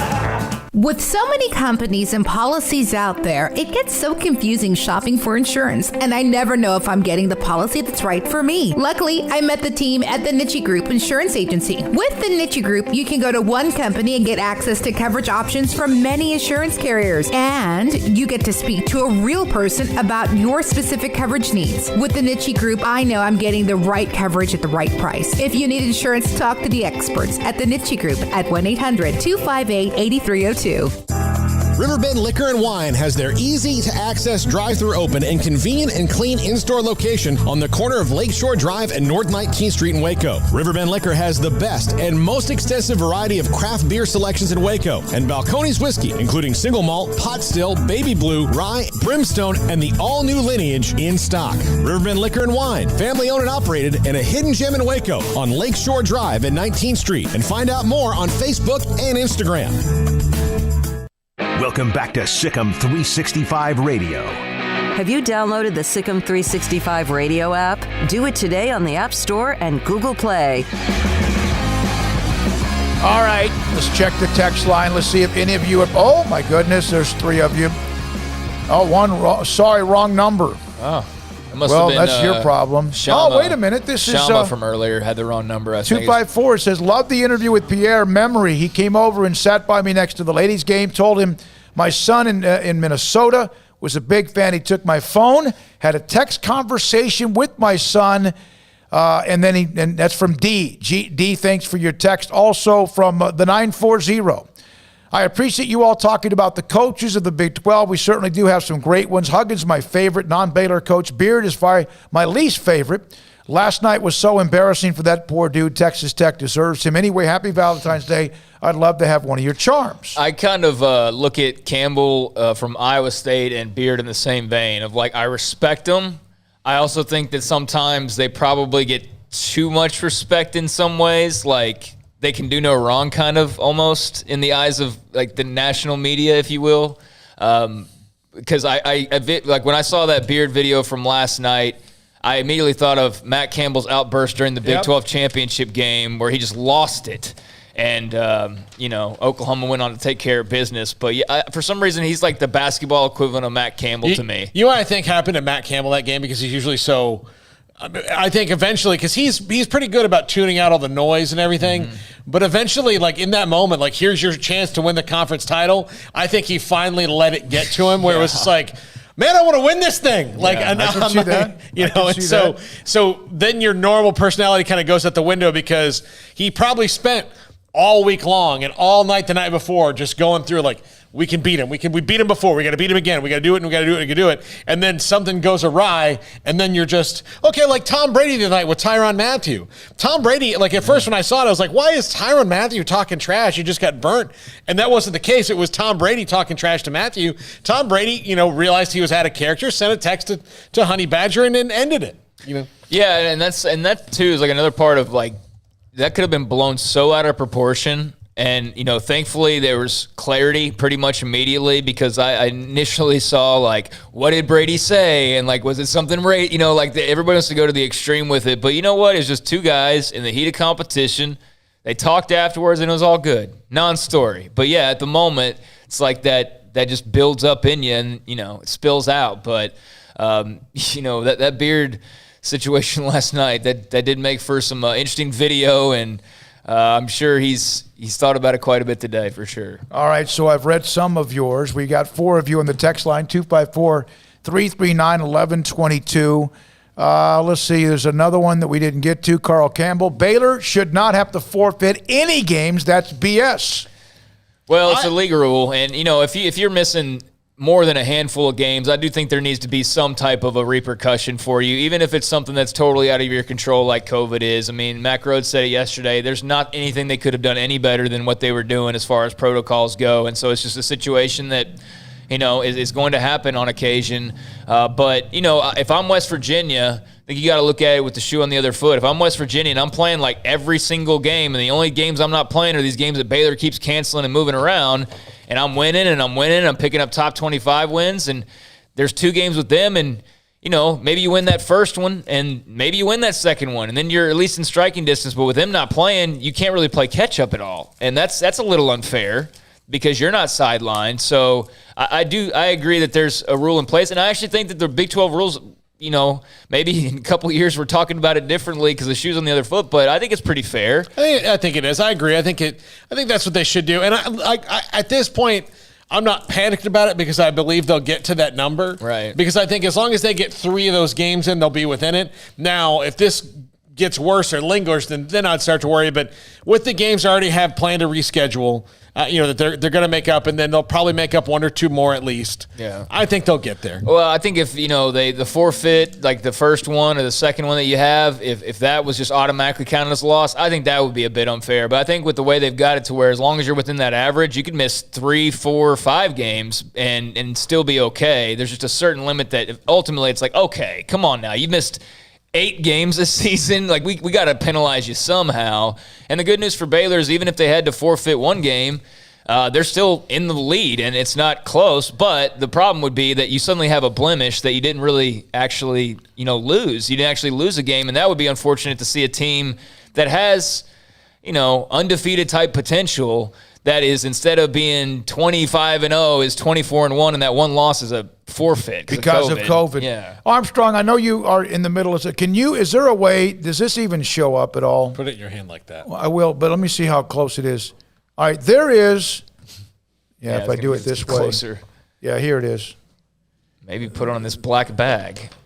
Oh, well, no, Let's probably see. not. There is the charm. It's not, that's the charm. Now, that's one of them. There you go. That's not bad. It's quality. That's one of them. I'm going to pick it up and do it like this as well. So there's the charm. And let's see, you can focus a little bit. There we go. So that's the charm. Now, this is one that's kind of a thicker one, and then there's some that it's just the rim of the heart. Some of them are the 2 hearts and whatever. So it's a very small, but it's a charm. That's what charms are. So we've had some of you that have already, Carl, Scott, D, and Tim. You're all going to get a charm. I'll send one of you a charm, all of you a charm in the mail, and you can do with it whatever you want. Some of them have a hook on it. Some of them have a slight, tiny little bracelet. Most of them don't. It's just the charm itself. We'll send those to you. Also, another, also, oh, by the way, so the 254, they sent us a text. Then they said, I'm sorry, wrong number. I said, this is SicEm365 Radio. Yes, I want the charm. My phone said a liquor store because Riverbend Liquor and Wine sponsors the text line. And so that's why it said that. Yeah, they're not offering, they're not spamming you to give you the great deal on whiskey or something. That's just the text sponsor. They very well could. I mean, I don't think I know Steve Chapman really well. I don't think that's something he'd want to do. He'd cut our phones off. Here's another thing of interest that this is a letter from a parent whose son at one point was committed to Baylor. Sam Carroll from New Mexico. And then all of a sudden that didn't work out. He's now going to Washington State. Wish him the best of luck. But I have a box of Baylor T-shirts, a couple of hoodies, maybe something that's a little bit lighter than a hoodie. And this is from Rich and Carmen Carroll. I'm hoping you guys can find a good home for a bunch of Baylor gear, maybe a family that has been hurt by the coronavirus pandemic. Although Baylor did not end up being Sam's final destination, both Carmen and I enjoyed getting to know you, SicEm365 staff, and many of the Baylor fans and community.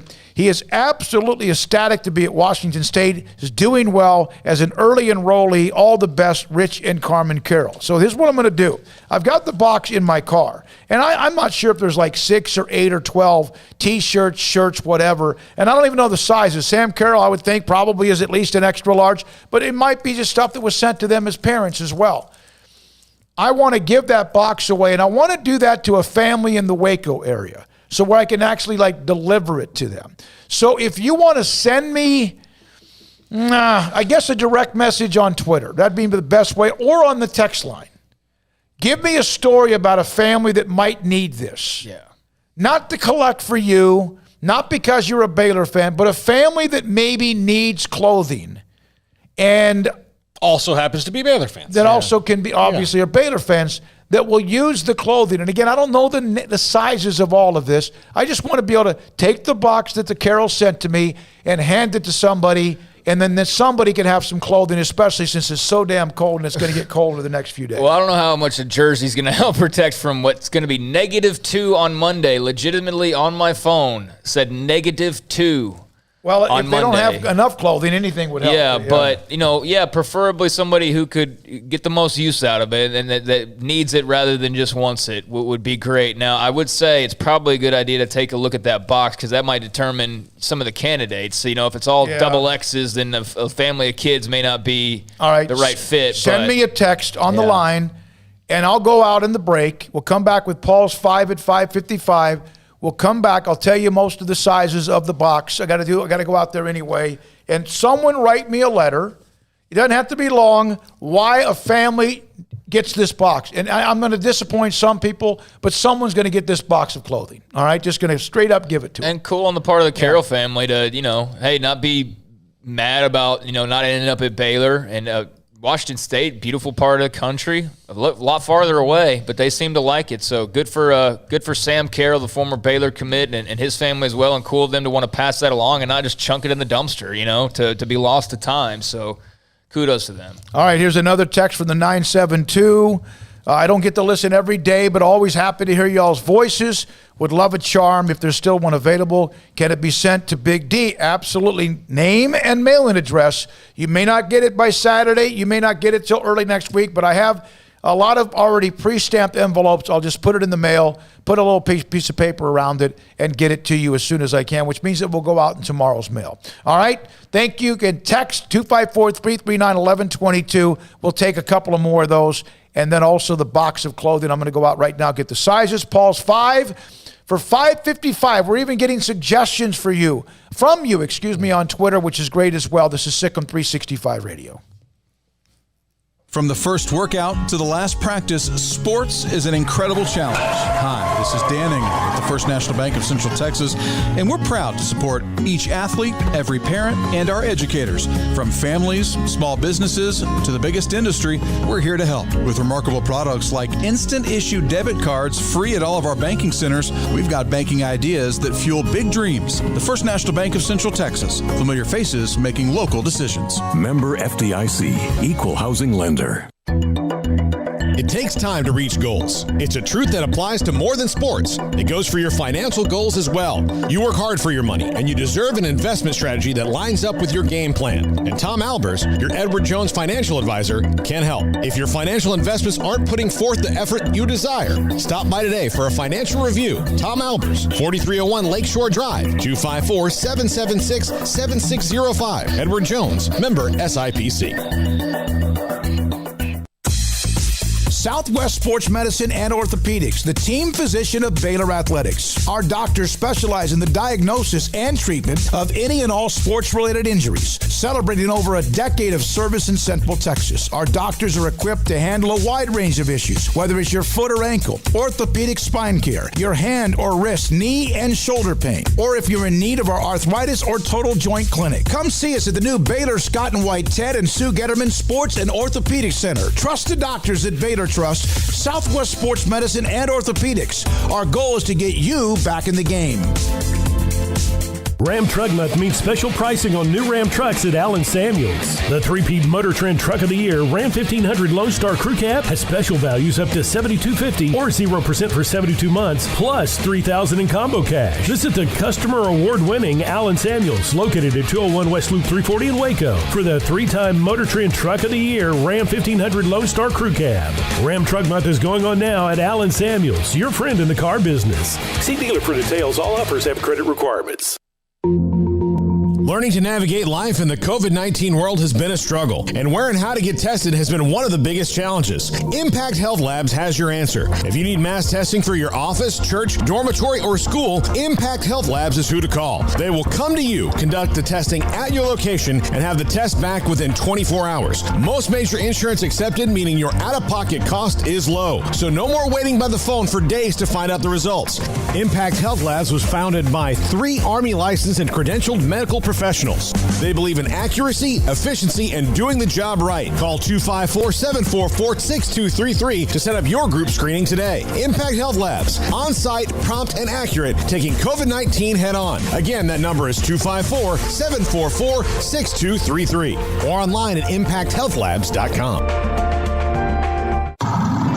It's a new year. Time to fire up the grill, heat up the oven, get that deep fryer going to enjoy the top quality products at Waco Custom Marketplace. Hi, this is David Smoak, including what you'll need to watch the NFL playoffs and Super Bowl. Ribs, sausage, links, brisket, chicken wings, bags of various snacks, and customized appetizer trays. Don't forget to order something now for the perfect home-cooked Valentine's Day dinner, which is closer than you think, including combo packs with ribeyes, fillets, and lobster tails. Live crawfish season is just around the corner.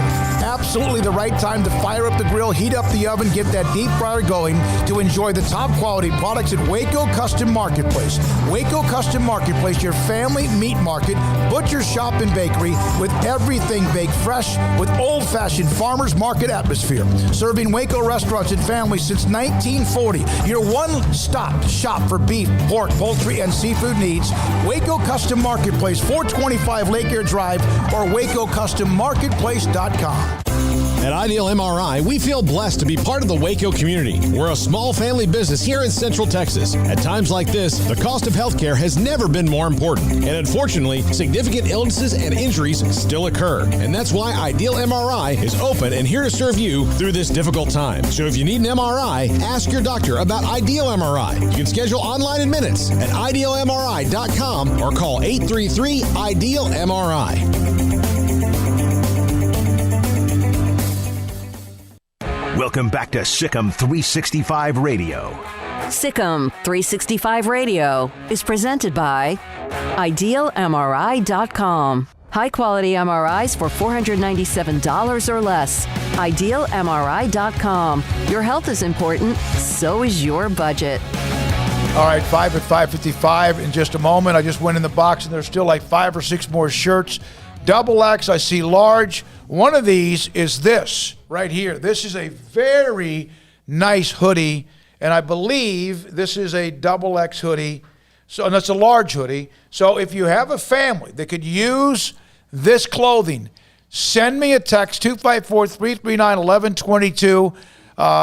Just tell me why, and we'll just pick a name, deliver it to them, find a way to get it to them, have them come to the studio, pick it up, whatever. Even look at this. This is perfect for the upcoming few days, as cold as it is. So these are T-shirts, hoodies, and much more. Again, from the Carroll family. We'll try to give this out by tomorrow or Friday. Paul? All right, before the top 5 at 5:55, I saw this on Twitter today. This is German comedian Flula Borg describing his experience watching baseball for the first time. Watching now a little bit your baseball here in America. This game is the most confused game of that I'm knowing. I enjoy football. You say soccer. We have a ball. We have a net. We have a net. Kick in, boom. You kick it. Did ball go in net? Boom, point. We are finished. Next time. Now we go again. Ball, point, boom, net, ball, net, done. Now baseball. Oh, okay. We have some pillows. We have some pillows on the dirt, and then we have some grass, and then we have people that stand all around. They make a grabbing of the downstairs, grab of crouch, look around. Then man with stick is there, and then man look at stick man, and look at man with glove, and he make like this one. Well, for like 1 minute with the man, and then he. Boom, he throw a ball to the stick man. And the stick man may hit. If he make a miss of 3 times, then out. But if 4 times the throw is bad, boom, then he may walk to a pillow. Or if he make a hit of ball and it go to the side of the paints, then it is more hits and hits and hits. But if he hit a ball very far, then he may run on all the pillows around the pillows. And sometimes someone is stealing the pillows, and sometimes a man is, if you hit a man with the ball, then he may run to the pillows. And many people, and the boys in the trench, they sit in the trench, and they look around, and they spit in the hat, and then clap and spit, and then they run to the field, and then they make a trade in 9 times, but time out on the 7. After 7 times of run on field, everyone sing a song about popcorn, and then they. I don't know if I've been smoking pot listening to that, or I might as well now. Golly. Yeah, that is, he's kind of he's growing in popularity here in America, but it's German comedian Fluleborg, who I just thought that was really funny. I saw that on Twitter today, and a pretty interesting way to do that. All right, for the top 5 at 5:55. Yesterday was sports rules we don't like. These are some rules we need, and thanks to Daniel Acton on Twitter for suggesting this. There's a couple of these are his, and I agree with him. Number 5, he says to fix overtime in the NFL. It keeps changing back and forth. I wish we could just get to kind of some uniformity here that we all like in football is the overtime. I kind of wish the NFL would go to the college overtime. With the kind of talent they have, wouldn't that be a blast? Yeah. Yeah, it'd be fun. I've heard reasons for why that would maybe not be as entertaining on the surface as it appears like it would be. I never was a fan of like, hey, you get the ball first and the other team never even gets a chance at it. I'm still not real big on team happens to win the coin toss and score a touchdown, they just win. Mm-hmm. I don't like that, but I also don't have really a better way to do it, I guess. Yeah. So I at least can get on board with okay, if you hold them to a field goal, then you get a chance. But I don't like both teams not having the chance. And I understand the arguments, well, if you play defense, but yeah, how much of that do we even see nowadays? Yeah. I mean, it does reward good defense, but if you just happen to be a team that's not that good at defense, then you're kind of already at a disadvantage. But that's just me. All right, number 4. This one is mine. Faster reviews in college football. Yes. Whatever you need to do, because look, we all know what it is before they do, and sometimes I know it takes a long time because you'd be like, okay, they already moved the chains. Where were they before? We got to go back. But look, if you can see the guy caught it with both feet down at the 13-yard line, just say it. Or instead of having to explain it to the officials all that time, because none of these are really being reviewed on the field, the monitor's there so they can explain to the officials what's going on. Be like, all right, Jack, here's the catch. It's at the 13-yard line. Here's what you say. He's down by contact at the 13-yard line. It's 1st and 10. Boom. Go. Yeah, you don't need – the official on the field does not need to be a part of the decision. He just needs to be given the final decision. Yeah. And here's what you missed. I don't understand how hard on the majority of plays it even is. Like, certainly there are some bang-bang plays where a fumble occurs and, you kind of – or a catch, obviously can get pretty detailed on where it is and did it touch the grass and all that. But there are some calls, man, they take like 5 minutes, and the first viewing shows you clear as day what happened, that it was a fumble or it wasn't a fumble, and yet – how are they not getting the same angles? Because I need to watch it one time, and boom, that's a fumble. Boom, game's starting back up. Let's go. Instead, it's like 2 minutes, commercial break, come back. He's still standing there. It's like, what the hell are you looking at? It was clear from day one. But especially that also saves an official if the play is inside somebody's 10-yard line. And there's a replay. from running, it always seems inevitably to the opposite side of the field, wherever that monitor is. Just somebody beam him. Just tell him in his earpiece. Tell him. I don't want to do this because it would be far too tedious. So somebody who might like nerd out over this kind of thing, like take somehow like a team of people to watch all the Big 12 games and add up all the unnecessary amount of time that is wasted. And I would just be fascinated to see like how much on average we're watching officials stare at a TV on the sideline. Because I bet it's hours and hours ultimately when it adds up. All right. Number 3, a shot clock in high school basketball. This is a big one for Daniel. And look, if you've ever had to broadcast a high school basketball game, this can kind of get annoying. Because you can get there and the team can just sit there, and if they can pass it around better than the other team, they can play the four corners. And I don't see nearly. I saw that a lot more when I was starting my career 40 years ago, nearly 40 years ago. I mean, I guess it's very rare now. Benefit to this now is kids, like, it'd be almost impossible to coach kids to do the four corners. Yeah. If I'm playing somebody that has Shaq and I'm in high school, I'm not gonna move the ball. Yeah. I'm gonna slow it down, and hopefully I win 4-2. There's a lot of high school games, and like the final score is like 42-35 or something. Would this make games higher scoring or lower scoring? I don't know. I still would like to see it just because I think it would make them, it's just another thing you have to add into it. All right, number 2. This one's me. I'm sure this can be different. And thank you to Jack for putting Big Poppy on here. I think the universal DH needs to be in there. And not because I'm against the purity of baseball. I just think we've gotten to a point where, there's one Micah Owings, there's one Madison Bumgarner. Like, those guys will practice hitting. But I don't need to see Randy Johnson going up there and flailing at the ball. If he's not going to practice hitting and not going to put some effort into it. Does it make more sense to do what you want to do? Not everybody. A lot of people would be against it because, again, people are against change. Because of the minimum batters requirement now, would that make more sense to have the DH in both leagues? Because you have to pitch a certain amount of batters anyway. So you know what I mean? The constant... I think it makes sense because of that. The switch and all that. Okay. Yeah, I think so. And again, this is not like ideally there would never be a DH and the pitchers would hit. But I've watched enough National League baseball to where I'm like, well, this guy just doesn't care. Yeah. You know what? It seems like a cleaner game though. It still does. It still seemed like the National League is a crisper, cleaner game. Well, and it does allow for. If you do have a guy like a Madison Bumgarner or somebody who can hit, there's that threat there, but it makes the game a little more seamless in that you don't have just some like quadruple millionaire, 4-year contract guy making $200 million just to DH, in your lineup, and instead you're like, there's actually some strategy to it. Whereas now there's some lineups that's like there's no breaks, like there's not a single like the Astros. I was watching them a couple years ago, and it's just like. If you're a pitcher, where do you get like a breath, in here somewhere? So, that's been a widely debated topic for a while. Yeah, I just think it's time. But all right, and the last one, and this is one that I will go to my grave saying, the sky judge in the NFL. Put him in the head official's ear, and then they say. Was that offside? No, it wasn't. Pick up the flag. Pick it up.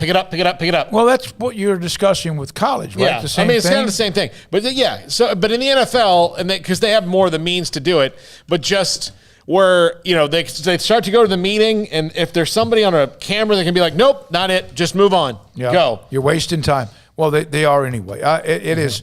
Maybe it's the Big 12 because we watch the Big 12 more often, but it surely does seem like the SEC has less targeting calls, not so much. Maybe there's some teams that get penalized a lot. It just seems like it's a smoother flowing game. Believe it or not, the Pac-12 actually has worse officials than the Big 12, which is really saying something. But no, I agree. I don't feel like I'm watching nearly as much like monitor reviews in the SEC game as I am watching pretty much elsewhere, but definitely every Saturday in the Big 12. And the national championship game was a Big 12 officiating crew, which is like, now you're going to make them think they're doing it right.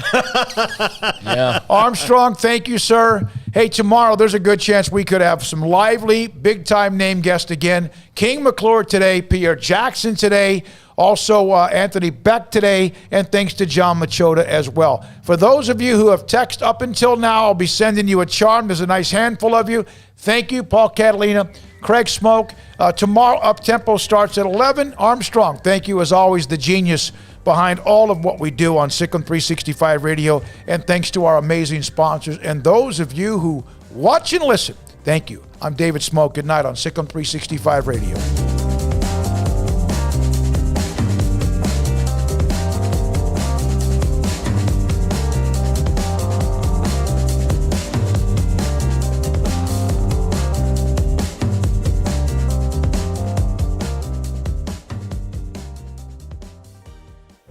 Stepping into the boots of a U.S. Army officer can add confidence and leadership skills to your son or daughter's career path. See all the things they can achieve in our boots at GoArmy.com. U.S. Army Waco Recruiting Company, 254-598-8131 or 254-776-1543. Ideal MRI is a small family business right here in Central Texas. We're open to support you while lowering the cost of healthcare bills. When you need an MRI, ask your doctor for an Ideal MRI. Visit us at idealmri.com or call us at 833-IDEAL-MRI. Born in Waco, Brotherwell Brewing exists to serve the Central Texas community with locally crafted beer of the highest quality. They want to bring Central Texas closer to the brewing experience so everyone can enjoy well-made beer as much as they do. For 2.5 years, they've been bringing high-quality beer to Central Texas at their location on Bridge Street in East Waco. Brotherwell Brewing believes in community and bringing people together to enjoy products made in their community. So for your game day, whether it's a tailgate or at home, stop by Brotherwell Brewing for high-quality craft beer made right here in Central Texas, 400 East Bridge Street, and check them out online at brotherwell.com. One size fits all. That may be all right for an adjustable belt or cheap sunglasses, but when it comes to your financial needs, no one wants a one-size-fits-all strategy. Ben Erlinson, your Edward Jones financial advisor, knows that his most important goals are yours. That's why he takes the time to understand your needs, knowing you. That's how Edward Jones makes sense of investing. Ben Erlinson, 100 North 6th Street in Waco, 254-759-8533. Edward Jones, member SIPC. Texas Farm Bureau Insurance has been proudly serving Texans across the state for over 60 years. Call 254-772-8090 to find an agent who will provide a free review of your auto, home, and life coverage.